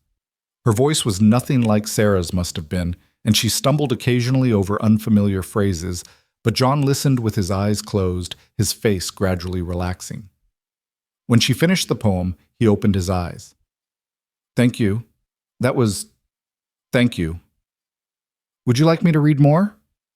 Please. She read for the next hour, moving through Wordsworth into some Byron, then finding a collection of American poets she didn't recognize. John remained in his chair, perfectly still, listening with an intensity that suggested he was hearing more than just the words, perhaps hearing echoes of evenings past, of his wife's voice mixing with Margaret's, of a home that had once been filled with such moments. Finally, when Margaret's voice began to grow hoarse, John stirred. That's enough for tonight. You'll hurt your throat. Margaret closed the book and returned it to the shelf. When she turned back, John was standing, and there was something different in his expression, a softness, an openness she hadn't seen before. Margaret, he said, and then seemed to struggle with what to say next. Finally, he managed, I think Sarah would have been glad that you're here, that you're helping me learn to live again. She wouldn't have wanted me to be alone forever. I think she must have loved you very much, Margaret said softly, to want your happiness even beyond her own life. She did, and I loved her. John took a step closer.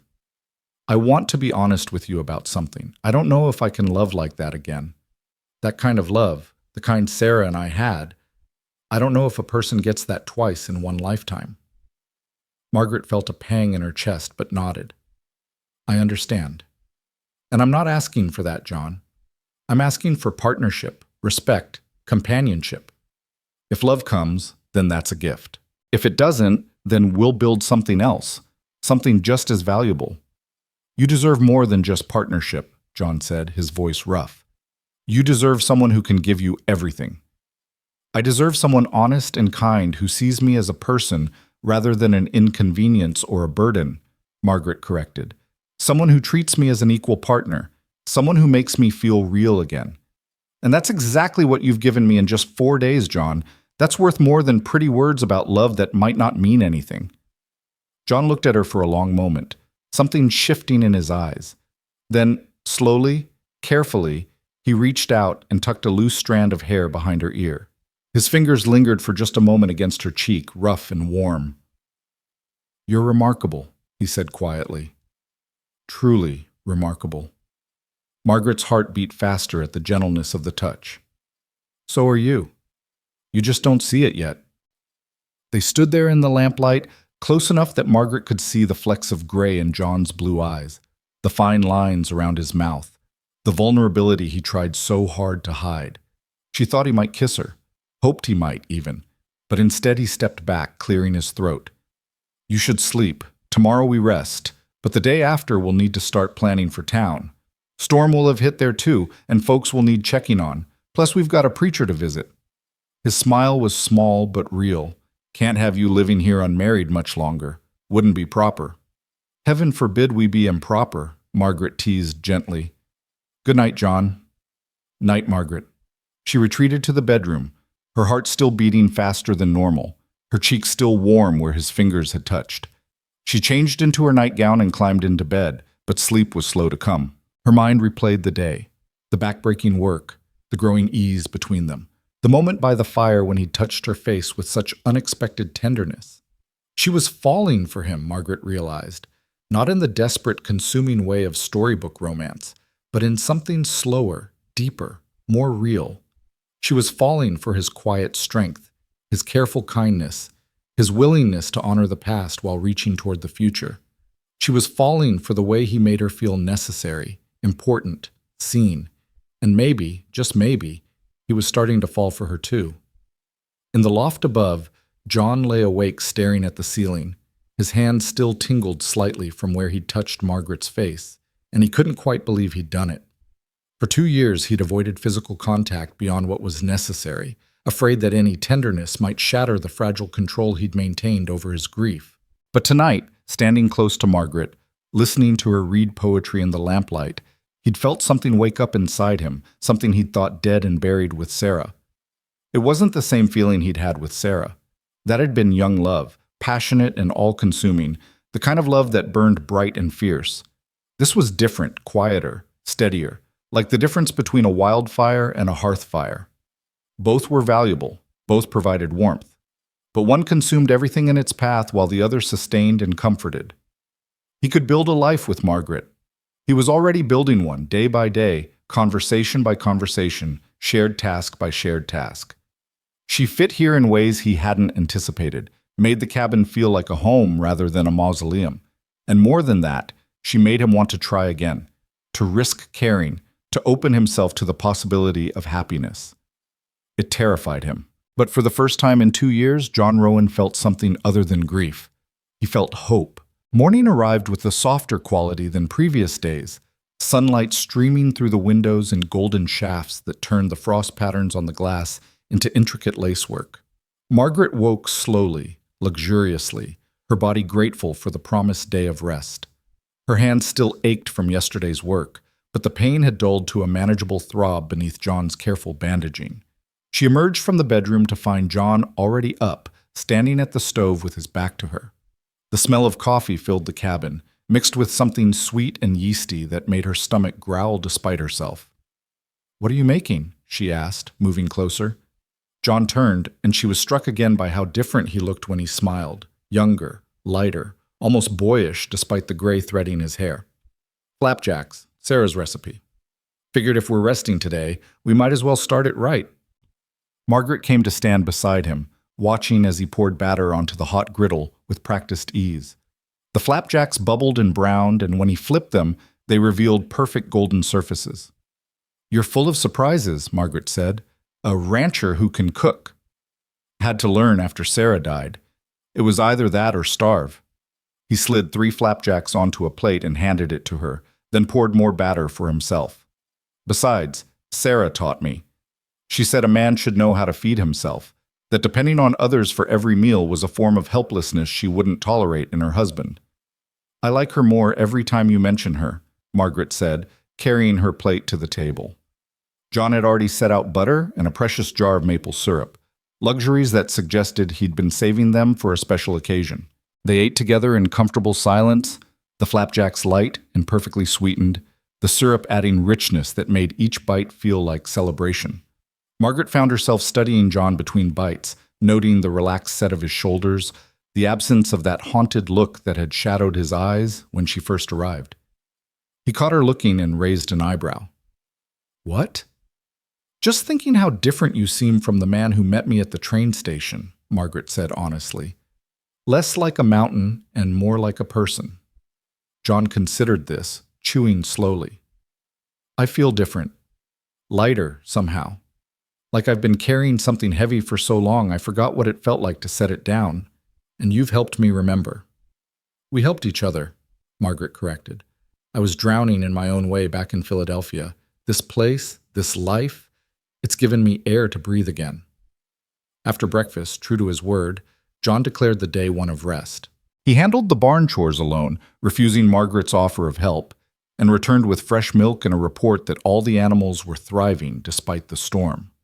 The rest of the morning passed in quiet domesticity, John mending tack by the fire, while Margaret, her hands still too tender for fine sewing, sorted through the pantry and made lists of supplies they'd need when they could finally get to town. Around midday, John set aside his work and looked at Margaret with an expression that was part determination, part nervousness. "There's something I want to show you. Outside, you'll need your warm coat." Intrigued, Margaret bundled up and followed him out into the brilliant afternoon. The sun on the snow was almost blinding, and she had to squint against the glare. John led her around the back of the cabin to an area she hadn't explored yet, where the land sloped gently down toward a frozen creek. There, sheltered by a stand of evergreens, stood two simple wooden crosses. The snow around them had been carefully cleared, forming a small protected space. Someone, John obviously, had been out here recently, tending this place even in the midst of the storm's aftermath. Margaret's breath caught. She didn't need to ask who rested here. The crosses were beautifully made, carved with care and obvious love. The larger read Sarah Elizabeth Rowan, beloved wife and mother, 1855 to 1882. The smaller, heartbreakingly small, read Thomas Jonathan Rowan, our precious son, 1877 to 1882. "I wanted you to meet them," John said quietly, his voice rough with emotion. "Properly, I mean. Not just through photographs and stories, but here, where they rest." Margaret moved forward slowly, reverently, until she stood before the graves. The evergreens sheltered this spot from the worst of the wind, and in summer it would likely be beautiful, peaceful. She could imagine Sarah choosing it, could picture her saying something about wanting to rest somewhere with a view of the mountains and the sound of water nearby. "Hello, Sarah," Margaret said softly, feeling slightly foolish but compelled to speak anyway. "I hope you don't mind me being here. I promise to take good care of your home and of John. I promise to honor what you built together." She turned to the smaller grave, and her voice caught. "And hello, Thomas. Your papa speaks of you with such love. I hope you're at peace, little one, wherever you are." John stood beside her, his hand finding hers and gripping tight. "I come here most days," he said. "Tell them about the ranch, about the weather, about whatever's on my mind. Haven't been able to come since before the storm, though. Felt wrong somehow introducing you through conversation before bringing you here in person." "Thank you," Margaret said, squeezing his hand, "for including me in this, for not shutting me out of the most important parts of your life." They stood there for several minutes, the only sounds the whisper of wind through the evergreens and the distant call of a crow. Margaret felt the weight of the moment, the significance of John sharing this place with her. It was a kind of trust, she realized, deeper than words could express. He was letting her into his grief, his loss, his most carefully guarded spaces. Finally, John spoke again. "I want to tell them about you, about us. Would that be all right?" "Of course," Margaret said. John cleared his throat, seeming to gather his thoughts. "Sarah Thomas, there's someone I want you to know. Her name is Margaret Vale, and she came all the way from Philadelphia to answer my advertisement. I didn't expect much when I placed it. Thought maybe some practical woman would show up who needed a roof over her head and wouldn't ask too much of me. But Margaret," his voice softened, "she's more than I hoped for. Strong and kind and patient with a fool of a man who forgot how to talk to people. She's making the cabin feel like home again, helping me remember what it means to live instead of just exist." Margaret felt tears slip down her cheeks, warm against her cold skin. "I know I can't love her the way I loved you, Sarah," John continued, his voice breaking slightly. "That kind of love was ours alone, and nothing will ever replace it. But I think I'm starting to care for her in a different way, a way that feels right for where I am now. I think you'd like her. I think you'd approve." He paused, then added more firmly, "I know you'd want me to be happy, and Margaret makes me think happiness might be possible again." He turned to the smaller grave. "And Thomas, I wish you could have met her. She's got a good heart and kind hands, and she would have been patient with all your questions and energy. She would have taught you things, made you laugh. I think you would have loved her too. Margaret couldn't speak past the lump in her throat. Instead, she released John's hand long enough to kneel in the snow before the graves, her own words finally coming. I promise to honor your memory, both of you. I promise to help John heal without trying to erase you. You'll always be part of this family, always be loved and remembered. And I promise to be worthy of the trust you're placing in me, Sarah, by leaving behind the man you loved. I'll do my best by him. I swear it. When she stood, brushing snow from her knees, John pulled her into a tight embrace. They held each other there beside the graves, and Margaret felt something shift and settle between them, an understanding and acceptance, a foundation being laid for whatever came next. Thank you, John whispered against her hair. Thank you for understanding. Always, Margaret promised. They walked back to the cabin hand in hand, and when they stepped inside, the space felt different somehow, more settled, as though even the walls had been waiting for this moment of acknowledgement and inclusion.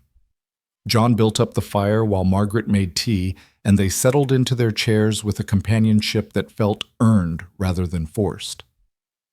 Tell me about the town, Margaret said after a while. Copper Falls. What should I expect when we go? John wrapped his hands around his coffee cup, considering. It's small, maybe 200 people on a good day, less in winter. Reverend Parker runs the church. He's a good man, fair-minded, doesn't judge.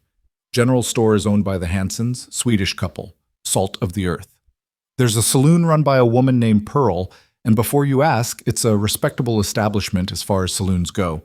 Dr. Miller handles the medical needs, though he's getting on in years and talks about finding someone to take over his practice. School teacher is Miss Emily Patterson, young thing from Boston, who came west for adventure and got more than she bargained for.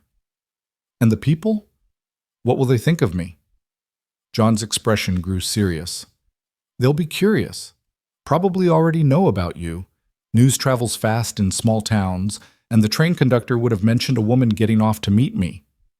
Some will be kind, welcoming.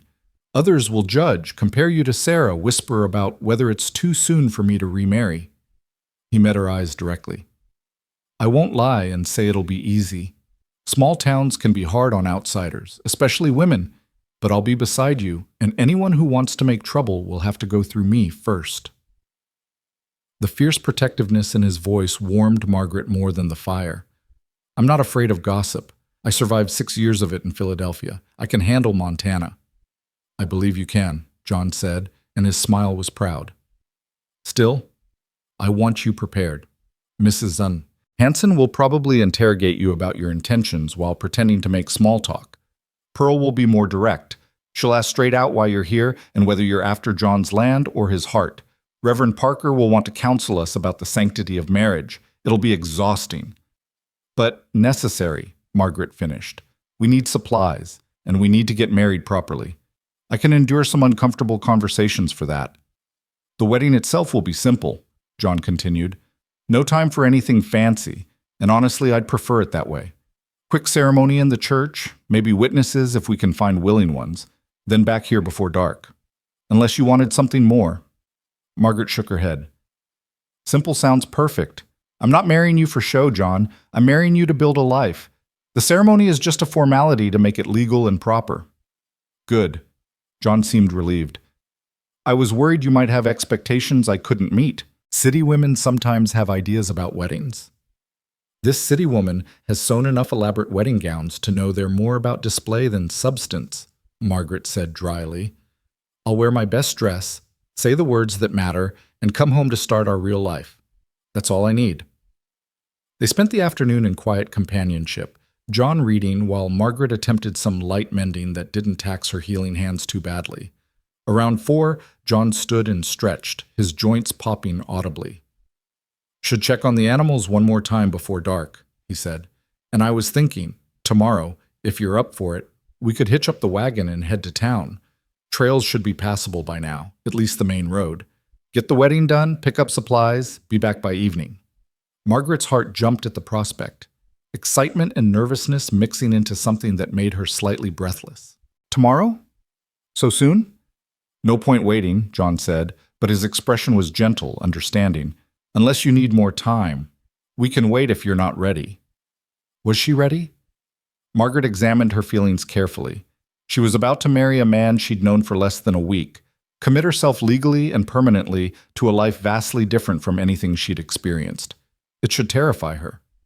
But instead, she felt a kind of calm certainty, as though every step of her life had been leading to this moment. "No," she said firmly. "Tomorrow is perfect.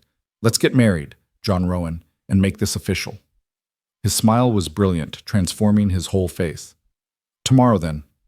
I'll warn you, though, I don't have a ring.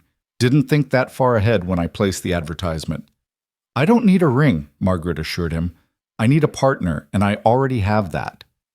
John crossed to where she sat and knelt beside her chair, taking her bandaged hands carefully in his. "Margaret Vale, I can't promise you romance or pretty words or grand gestures. I can't promise that I won't sometimes withdraw into silence, or that I won't have days when grief still weighs heavy. But I can promise to respect you, to work beside you, to always be honest even when the truth is hard. I can promise to try my best to be the husband you deserve. Is that enough?" Margaret cupped his face with her bandaged hands, seeing past the weathered exterior to the good man beneath. "That's more than enough. And John, I promise the same. To respect you, to honor Sarah and Thomas's memory, to be patient when you need silence and speak truth when you need to hear it, to work beside you building something real. That's what I can give you, and I give it freely." He turned his head and pressed a kiss to her palm, right over the bandage, a gesture so tender it made her breath catch. Then he stood, pulling her up with him, and for a moment they simply stood there, hands clasped, looking at each other with new understanding. "I should get to the barn," John said finally, but he didn't move. "You should," Margaret agreed, but she didn't let go of his hands. They smiled at each other, acknowledging the reluctance to separate even for an hour. Then John forced himself to step back. "When I return, we'll plan for tomorrow. What we need from town, what time we should leave, all the practical details." "I'll have supper ready," Margaret promised. "And maybe I'll practice saying Margaret Rowan a few times, see how it sounds." "Sounds perfect," John said. And then he was pulling on his coat and heading out into the cold afternoon. Margaret moved to the window and watched him trudge through the snow toward the barn, his figure dark against the white landscape. Tomorrow, she would become his wife. Tomorrow, she would stop being Margaret Vale, Philadelphia seamstress, invisible and unnecessary, and become Margaret Rowan, Montana rancher's wife, partner in building a life.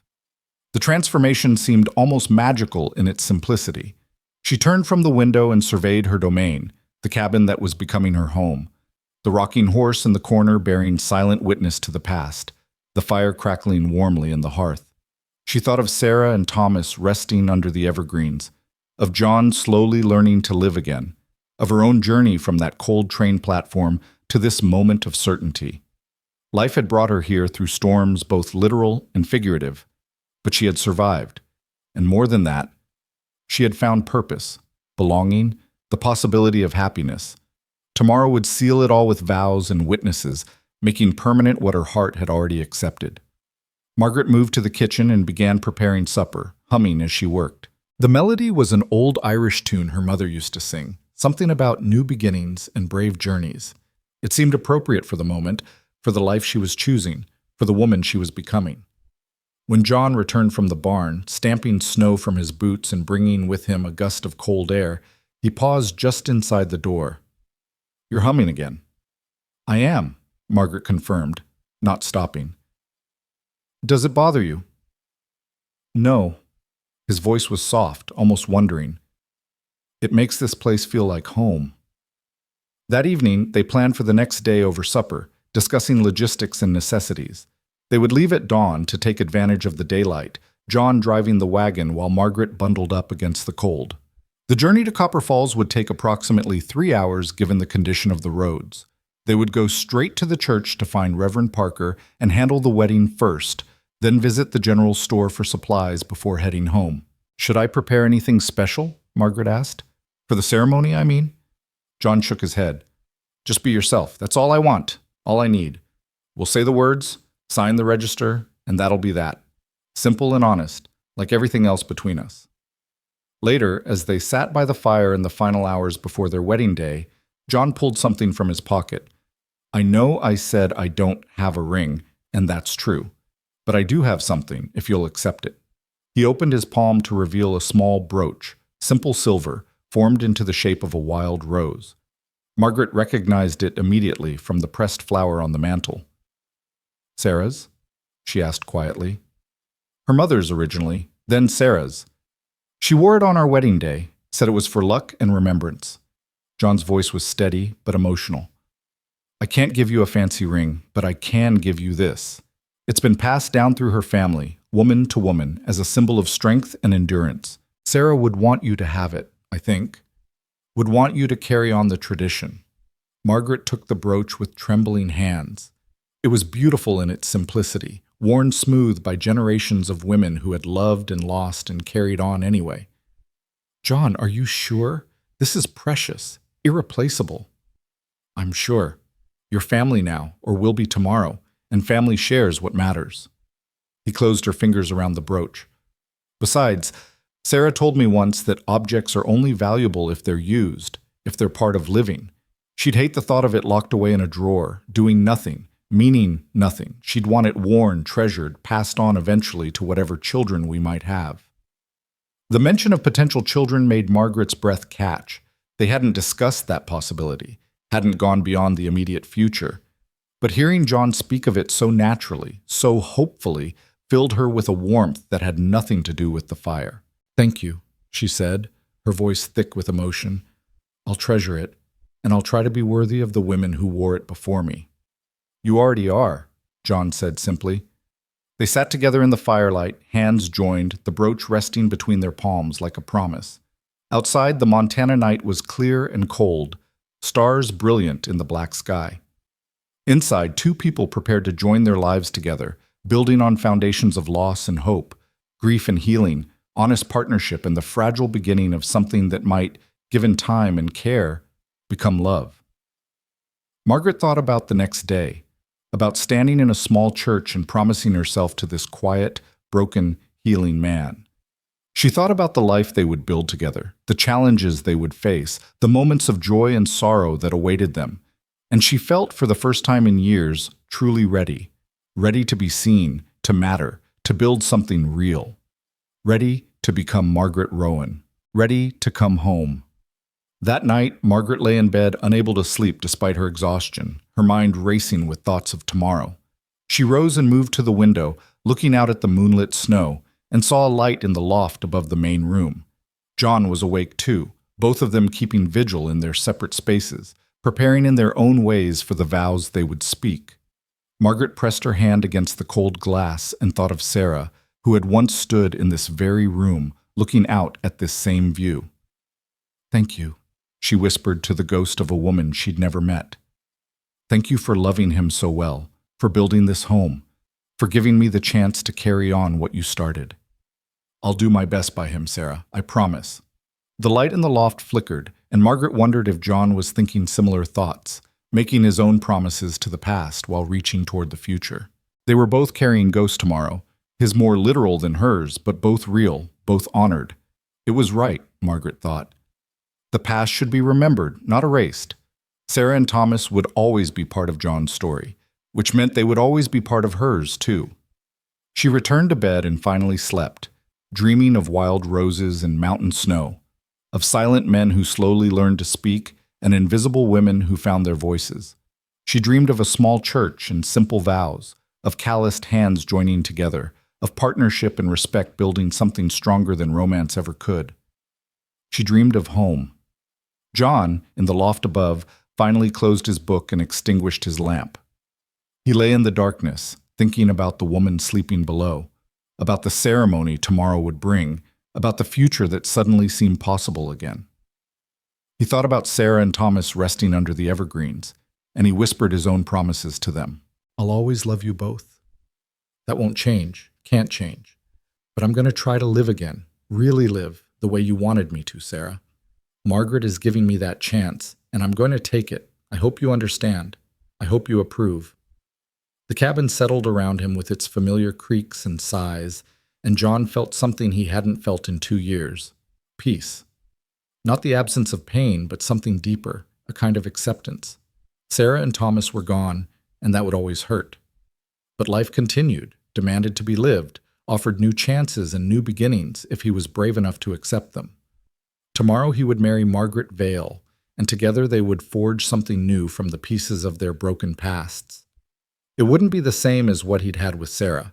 It would be its own thing entirely, valuable in its own right. And that was not just acceptable, it was right. John closed his eyes and, for the first time since the fever took his family, looked forward to tomorrow with something approaching joy. Dawn broke crystalline and cold, the sky gradually lightening from deep purple to pale rose to the brilliant blue that promised clear weather for traveling. Margaret woke before the sun fully crested the mountains, her heart beating faster than normal, a mixture of anticipation and nerves making her hands tremble slightly as she dressed. She chose her best dress, dark green wool with simple black trim, practical but elegant, the most suitable thing she owned for a winter wedding. As she fastened the buttons with still tender fingers, she heard John moving in the main room, the sound of the stove being stoked, coffee brewing. The ordinary sounds of morning, but today they held extraordinary significance. When she emerged, John was standing by the window in clothes she'd never seen him wear. A proper suit, somewhat old-fashioned but well-maintained, the dark fabric making his shoulders seem even broader. He'd shaved carefully, his hair was combed back, and when he turned to look at her, Margaret saw vulnerability in his eyes that made her breath catch. "You look beautiful," he said simply, as though the words had been pulled from somewhere deep inside him. "You look very handsome," Margaret replied, and meant it. This was John transformed, the civilized version of the mountain man she'd come to know, and the combination was unexpectedly affecting. They ate a hasty breakfast, both too nervous for much appetite. Then John hitched Duke and Duchess to the wagon while Margaret gathered her few belongings, the brooch pinned carefully to her dress, her mother's wedding veil wrapped in tissue and tucked in her bag in case she decided to wear it, and a strange feeling of weightlessness, as though she was about to step off a cliff into open air. The journey to Copper Falls began in near silence, both of them wrapped in their own thoughts as the wagon jolted over the frozen road. The storm had left the landscape transformed, everything softened and reshaped by snow, familiar landmarks made strange. But Duke and Duchess knew the way, and John guided them with practiced ease, his hands steady on the reins. About an hour into the journey, John finally spoke. "Are you nervous?" "Terrified," Margaret admitted honestly. "And excited, and certain this is right, all at the same time. Is that strange?" "No." John's smile was small but genuine. "I feel the same way. Like I'm standing at the edge of something new, and I'm not sure if I remember how to take that first step, but knowing I have to try anyway." "We'll take it together," Margaret said, touching his arm lightly. "That makes it easier, doesn't it? Not being alone in it?" "It does." He covered her hand with his briefly before returning both hands to the reins. "Margaret, I want you to know something before we get to town, before we say the vows. I may not love you the way I loved Sarah, not yet, maybe not ever in quite the same way, but I care for you deeply already. You've brought life back to my home, hope back to my heart. And I'm committed to building a real marriage with you, not just a legal arrangement. I want you to know that." Margaret felt tears prick her eyes. "I care for you too, John, more than I expected to in such a short time. And I'm committed to this marriage, to you, to the life we're building. Whatever comes, we face it together." They rode on through the morning, the sun climbing higher, the cold sharp but bearable. Margaret found herself studying the landscape with new eyes. This was her territory now, her home. She needed to learn its contours and secrets, needed to understand the land that would sustain them. John seemed to sense her thoughts and began pointing out landmarks, telling her about the creek that ran through their property, the best places to find wild berries in summer, the stand of timber on the north edge where he cut firewood each fall. "It's a good piece of land," he said with quiet pride. "Sarah and I chose it carefully. Good water, some flat ground for crops, timber for building and fuel, sheltered from the worst winds. Takes hard work, but it'll provide if you respect it." "Teach me," Margaret said. "Teach me everything you know about this place. I want to be a true partner, not just someone who keeps the house while you do the real work." John looked at her with an expression that was part surprise, part admiration. Most women wouldn't want to learn ranching. I'm not most women, Margaret reminded him yet again, and this time John laughed, a real full laugh that made her heart soar. No, you're definitely not, and I'm grateful for it every day.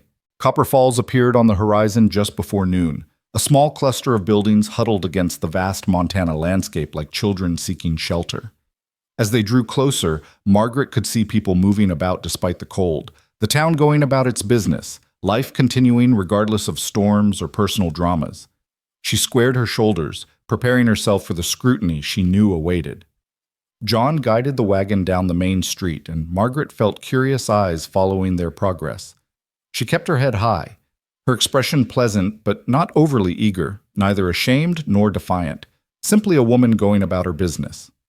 John pulled up in front of the small white church, its steeple stark against the blue sky. "Ready?" he asked, setting the brake. "Ready," Margaret confirmed. They climbed down from the wagon, and John offered his arm with formal courtesy. Margaret took it, feeling the solid strength of him, and together they approached the church door. John knocked firmly, and after a moment the door opened to reveal a middle-aged man with kind eyes and a questioning smile. "John Rowan," the man said, surprise evident in his voice. "This is unexpected, and you must be Miss Vale. I've heard about you from the conductor." He stepped back, gesturing them inside. "Please, come in out of the cold. I'm Reverend Parker." The church interior was simple but well-maintained, wooden pews polished by years of use, a plain altar with a cross above it, winter light streaming through the clear glass windows. It smelled of wood polish and old hymnals, the scent of countless prayers and ceremonies. "Reverend Parker, thank you for seeing us," John said, his voice formal but warm. "We've come to be married, if you're willing to perform the ceremony." The Reverend's eyebrows rose. "Married? Today? That's rather sudden, isn't it, John?" "We've been snowed in together for nearly a week," John said bluntly. "It's time to make it proper and legal. Margaret came here to be my wife, and I intend to honor that agreement." Reverend Parker turned his attention to Margaret, studying her with sharp but not unkind eyes. "Miss Vale, this is a serious step. Are you certain you want to proceed?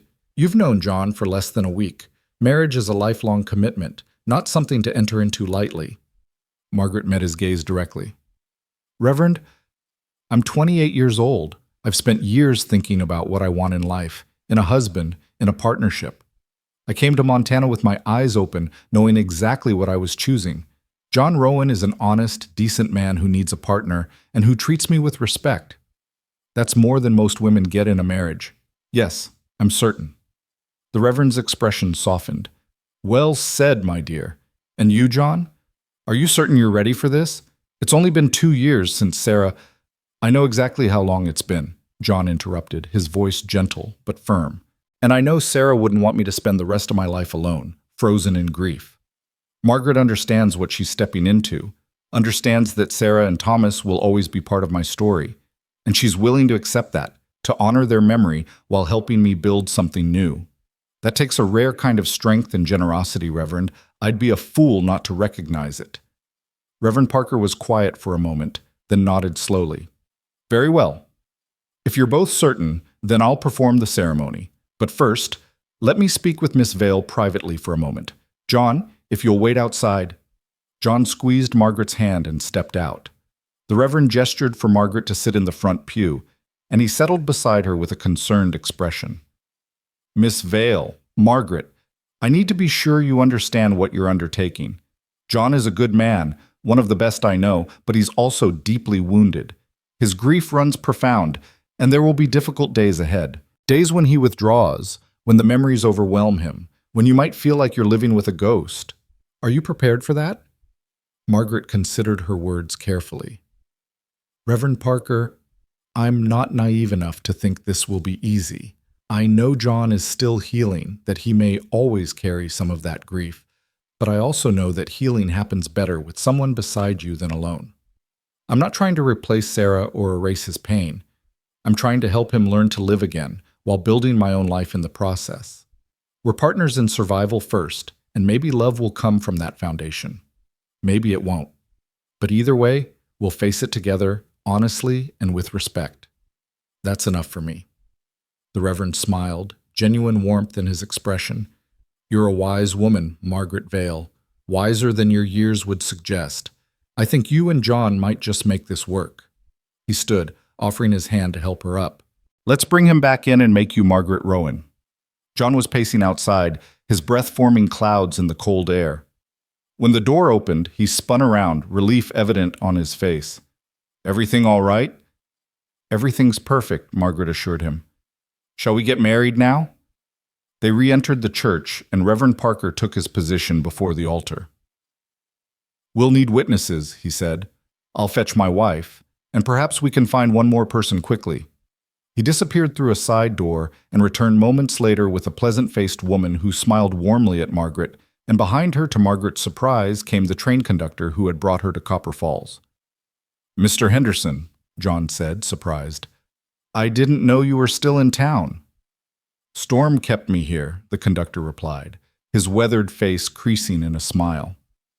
"Can't say I'm sorry about it, though, if it means I get to see this through. I was the one who brought Miss Vale to you, John. Seems fitting I should witness her becoming Mrs. Rowan." "Indeed it does," John agreed, shaking the older man's hand. "Thank you for being here." Reverend Parker opened his Bible, and suddenly the moment was upon them. Margaret and John stood before the altar, facing each other, their hands joined. The Reverend's wife and Mr. Henderson stood to the side as witnesses. Winter light streamed through the windows, illuminating the simple space with crystalline clarity. "Dearly beloved," Reverend Parker began, his voice resonant in the small church, "we are gathered here today to join this man and this woman in holy matrimony. Marriage is not to be entered into lightly, but deliberately and with reverence. It is a partnership of equals, a joining of two souls who choose to walk through life together, sharing its joys and sorrows, its triumphs and trials." Margaret listened to the familiar words, but her attention was on John, on his steady blue eyes fixed on her face, on his work-roughened hands holding hers carefully, on the slight tremor she felt in his fingers that told her he was as affected by this moment as she was. "John Rowan," the Reverend continued, "do you take this woman to be your lawfully wedded wife?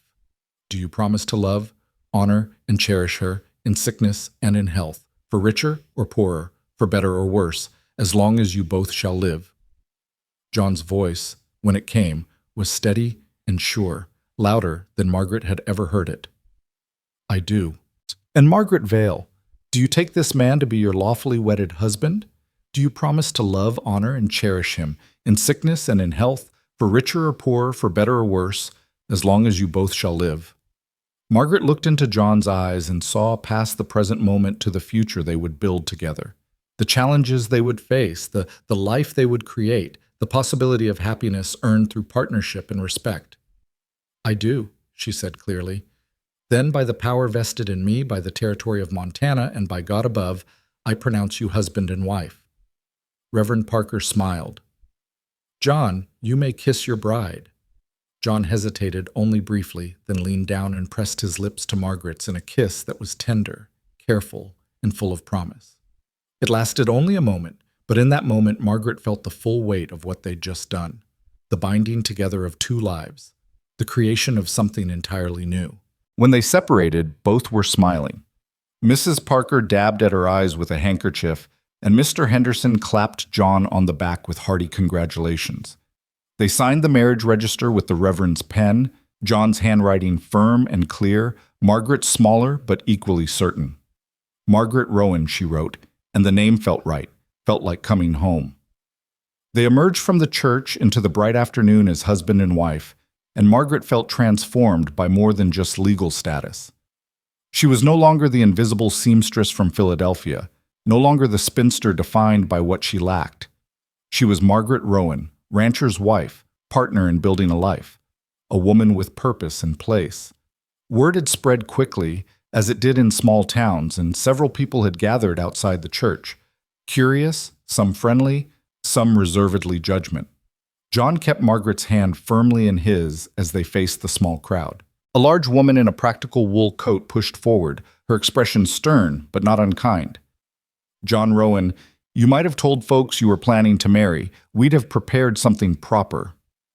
It was a quick decision, Mrs. Hanson, John replied evenly, and we preferred it simple. Margaret, this is Mrs. Hanson. She runs the general store with her husband. Mrs. Hanson turned her formidable attention to Margaret, looking her up and down with the thoroughness of a customs inspector. So you're the one who answered John's advertisement. Philadelphia, I heard? Yes, ma'am, Margaret replied, meeting the older woman's gaze without flinching. Margaret Rowan now. Pleased to meet you. Mrs. Hanson's expression gave nothing away. Well, you've got courage. I'll give you that. Coming all this way to marry a man you'd never met. Either courage or desperation, and I suppose time will tell which. Perhaps it's both, Margaret said calmly. Courage and desperation often look alike from the outside, wouldn't you say? A flicker of something, respect maybe, or amusement, crossed Mrs. Hanson's face. Indeed they do. Well, Mrs. Rowan, welcome to Copper Falls. Stop by the store before you leave town. I'll put together some supplies as a wedding gift. That's very generous, thank you, Margaret said, genuinely pleased by the unexpected kindness. The crowd dispersed gradually, most people offering brief congratulations before hurrying back to their own business. A few women lingered, their expressions harder to read, and Margaret knew these were the ones who would be measuring her against Sarah's memory, looking for faults and failings. One woman in particular, elegantly dressed for frontier standards, stepped forward with a smile that didn't quite reach her eyes. John, how lovely to see you, and this must be your new wife. I'm Constance Miller, the doctor's wife. Sarah and I were dear friends, you know. I remember, John said, his tone polite but cool. Constance, this is Margaret. How do you do? Margaret extended her hand, which Constance took limply. I'm sorry I never had the chance to meet Sarah. From everything I've heard, she was a remarkable woman. She was, Constance agreed, her tone suggesting Margaret couldn't possibly understand. She set quite a standard for what a rancher's wife should be. I do hope you're prepared for the comparison that people will inevitably make. I don't intend to compete with a memory, Margaret said firmly. Sarah was Sarah, and I am myself. Anyone who needs to compare us will be disappointed, because I'm not trying to be her. I'm trying to build my own life here. Constance's smile grew even thinner. How modern of you. Well, I'm sure you'll learn our ways soon enough. Small communities have certain expectations, after all. And I expect Margaret will exceed them, John interjected, his voice carrying an edge Margaret hadn't heard before. Now, if you'll excuse us, Constance, we have business to attend to. He guided Margaret away firmly, and once they were out of earshot, she squeezed his arm. Thank you for that. She's always been difficult, John said. Jealous of Sarah, actually. Wanted to be the queen of Copper Falls society, such as it is. But Sarah was better liked, and Constance never forgave her for it. He paused, then added, You handled her well, better than I expected. I told you I survived 6 years of Philadelphia gossip, Margaret reminded him. Constance Miller is amateur hour compared to the society ladies back east. John's laugh drew curious looks from passers-by, but he didn't care. Come on, Mrs. Rowan, let's get those supplies and head home. The general store was warm and crowded with goods, barrels of flour and sugar, bolts of fabric, tools and hardware, medicines and sundries. Mr. Hanson, a tall man with a gentle demeanor that contrasted sharply with his wife's briskness, greeted them warmly. Congratulations, John.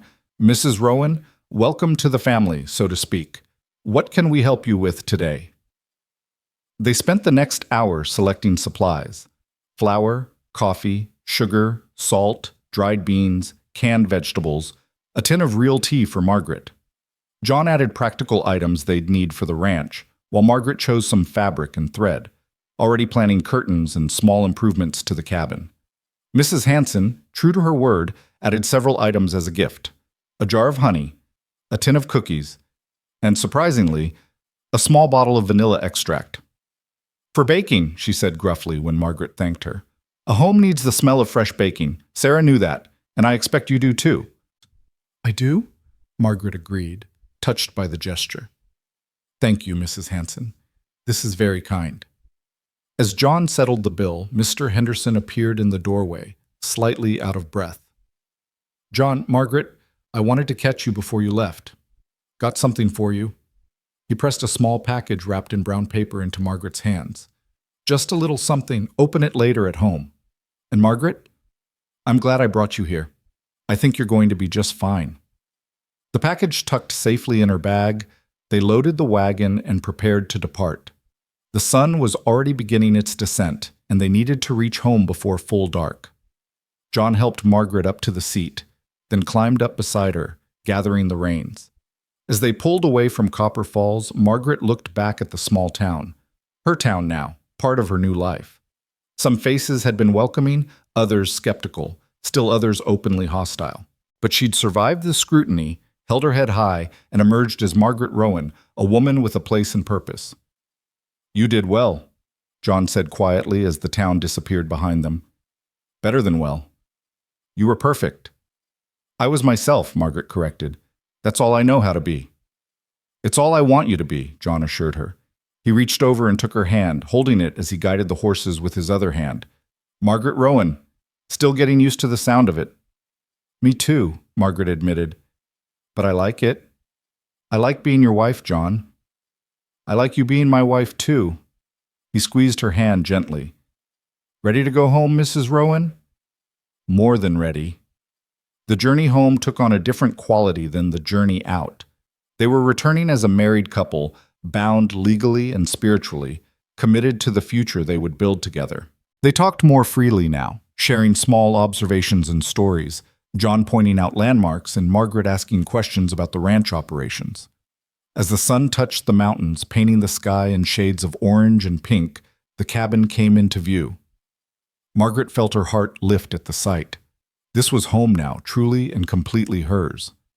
John pulled the wagon to a halt before the door and turned to Margaret with an expression she'd never seen before, tender, almost shy.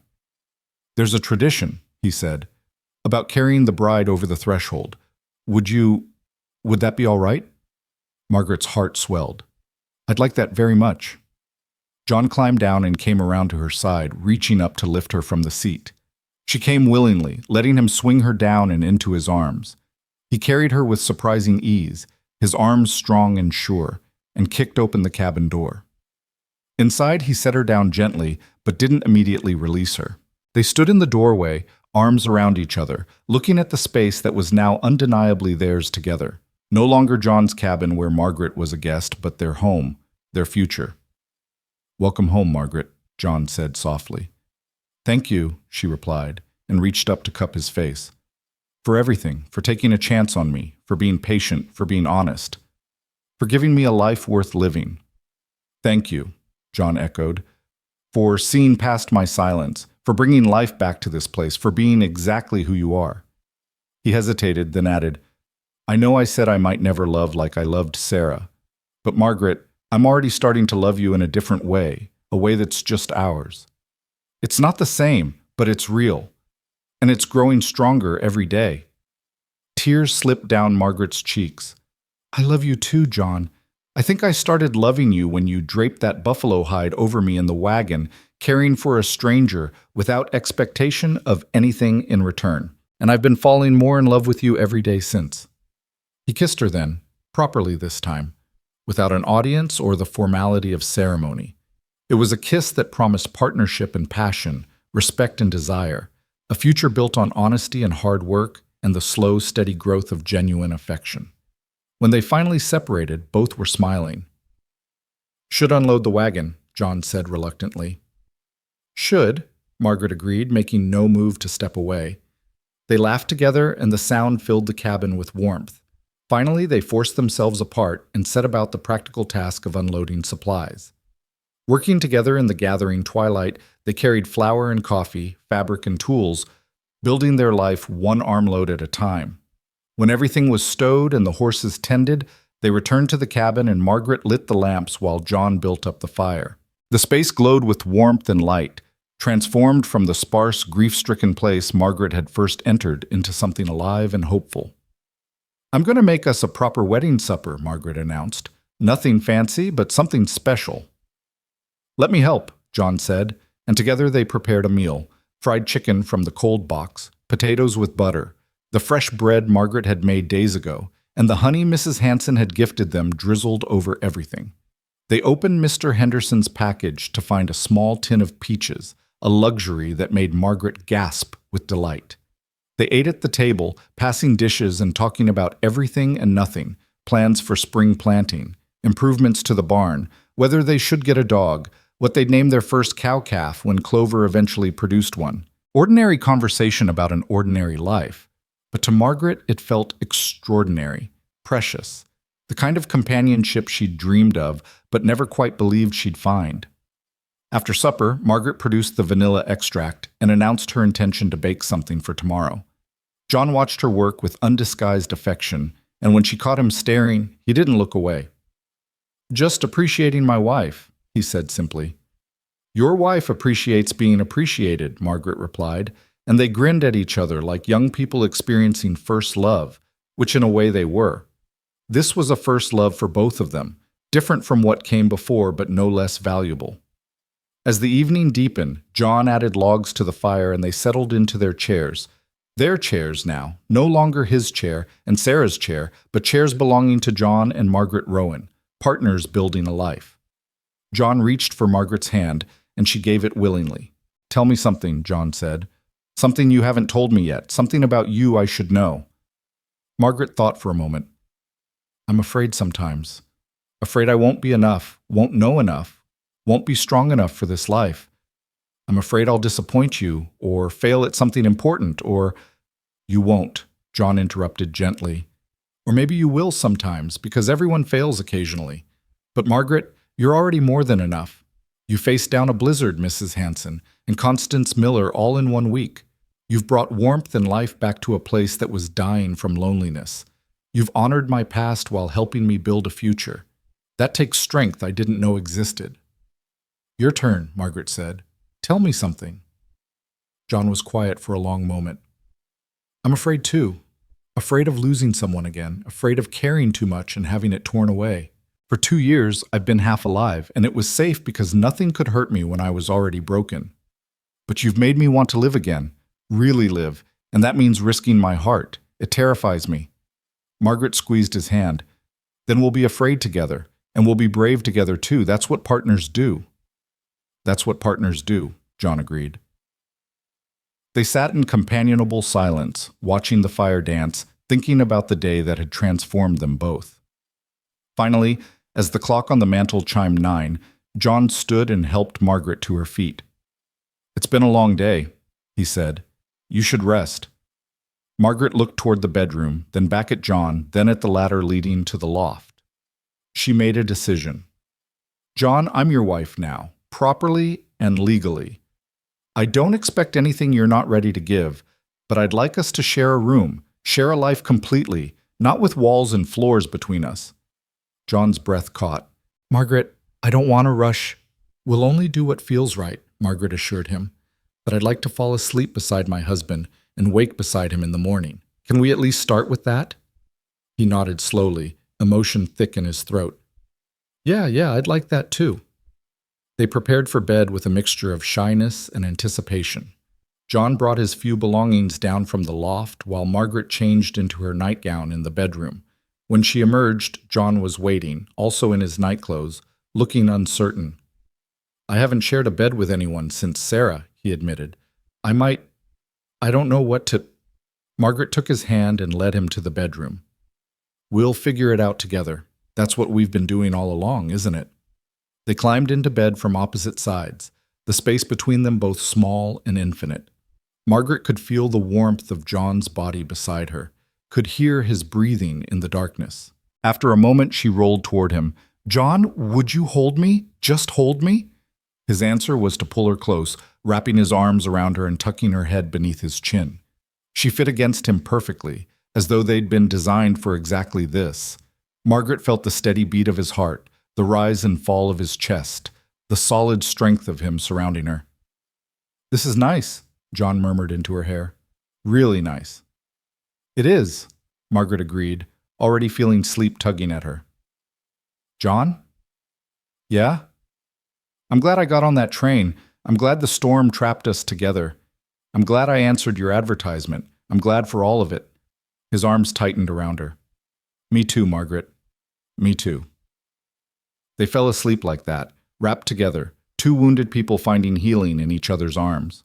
And in the darkness, if the ghosts of Sarah and Thomas watched over them, it was with approval and blessing, understanding that love doesn't die but transforms, making room for new love without diminishing what came before. Morning came soft and gentle, Margaret waking to find herself still held secure in John's embrace. She lay quietly, not wanting to disturb him, watching the winter light creep across the ceiling. She thought about everything that had happened in the past week, the train journey, the blizzard, the slow building of trust and affection, the wedding yesterday.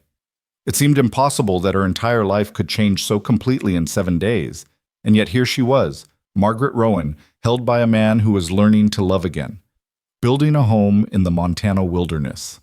John stirred, his arms tightening briefly before he woke fully. "Morning," he rumbled, his voice rough with sleep. "Good morning, husband," Margaret replied, loving the taste of the word. "Morning, wife." John pressed a kiss to her forehead, then another to her temple, then, with growing confidence, one to her lips. It was sweet and slow, a morning kiss between married people, and it promised a lifetime of such moments. When they finally rose and dressed, moving around each other with increasing ease in the small space, Margaret felt something settle deep in her bones. The certainty that this was right, that this was home, that this was where she was always meant to be. They prepared breakfast together, John teaching Margaret how he liked his eggs while she showed him the proper way to make tea. They talked about the day ahead, barn chores, unpacking the supplies properly, maybe starting on those curtains Margaret had planned. Ordinary things, domestic things, the building blocks of a shared life. After breakfast, as they cleaned up together, John caught Margaret around the waist and pulled her back against him. "Thank you," he said simply. "For what?" "For being brave enough to come here, for being patient with a broken man, for helping me remember what it means to be alive." He turned her in his arms so he could see her face. "For loving me." "Always," Margaret promised, "for as long as we both shall live." Outside, the Montana winter continued its reign, snow lying white and pure across the land. But inside the cabin, spring had arrived early in the form of two people learning to trust again, to hope again, to love again. The winter rancher's silence had been broken, replaced by the quiet conversation of partnership, the soft laughter of companionship, the growing warmth of affection transforming into love. Margaret had traveled across a continent to answer an advertisement for a bride. She'd found not just a husband, but a home, a purpose, a life worth living. And John, frozen in grief for 2 years, had found not a replacement for what he'd lost, but something entirely new. A partner who honored his past while building his future. A woman who saw through his silence to the man beneath. Together, they would face whatever came, harsh winters and difficult seasons, the challenges of ranch life, the judgment of small minds. But they would face it together, hand in hand, heart to heart, building something real and lasting from the wreckage of their separate pasts. The blizzard bride had melted the winter rancher's silence, and in doing so, had given them both a second chance at happiness. Not the same happiness either had known before, but something uniquely theirs, built on respect and honesty and the slow, steady growth of genuine love. And in the end, that was more than enough. It was everything. The two HTT www.youtube.com/watch VGEYZY40. Here's a cinematic 5-part American-style summary, 370 words, of mail-order bride arrived during blizzard, silent rancher, built her a cabin without saying a word. All character names are brand new for the CB project. The pacing follows a film-like rhythm: opening, rising action, climax, resolution, breakthrough, and ending. And the story ends completely. No continuation implied. Title: The Bride Who Melted the Winter Rancher's Silence. 1. Opening. The Blizzard Bride, Montana Territory, 1884.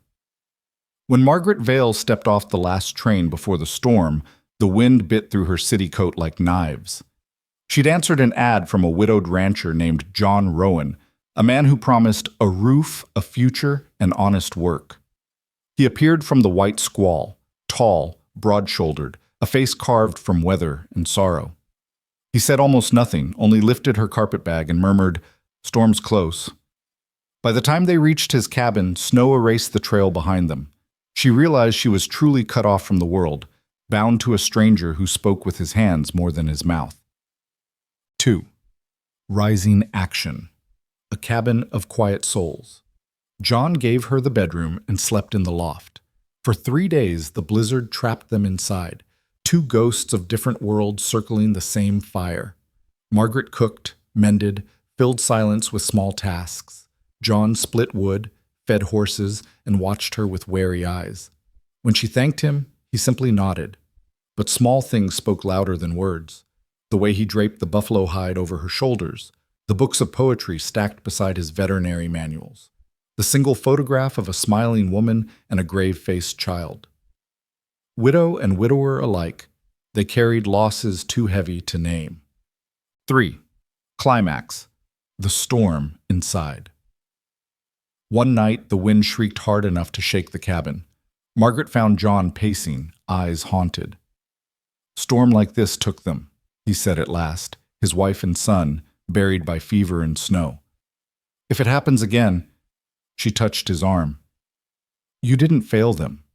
You built this place to keep others safe." He flinched, then exhaled. When he finally looked at her, his silence broke, not in words, but in the trembling hand that brushed away her tear. 4. Resolution. Spring in the snow. By dawn, the storm had died. Together they dug out the barn, laughing through frozen breath. When a beam cracked under the weight of ice, John rebuilt it before nightfall. Margaret stitched new curtains from her wedding dress scraps. Without planning it, they were remaking the cabin and each other. Bots. 5. Breakthrough and ending. The voice of home. When the thaw came, John hitched the wagon for town. "Preacher'll marry us proper," he said quietly. She smiled. "I thought you didn't believe in words." He met her eyes, voice rough but sure. "I do now." That evening, under a sky still rimmed with snow, they exchanged vows so simple they barely filled a breath. But in the hush that followed, the silent rancher's world finally sounded like home.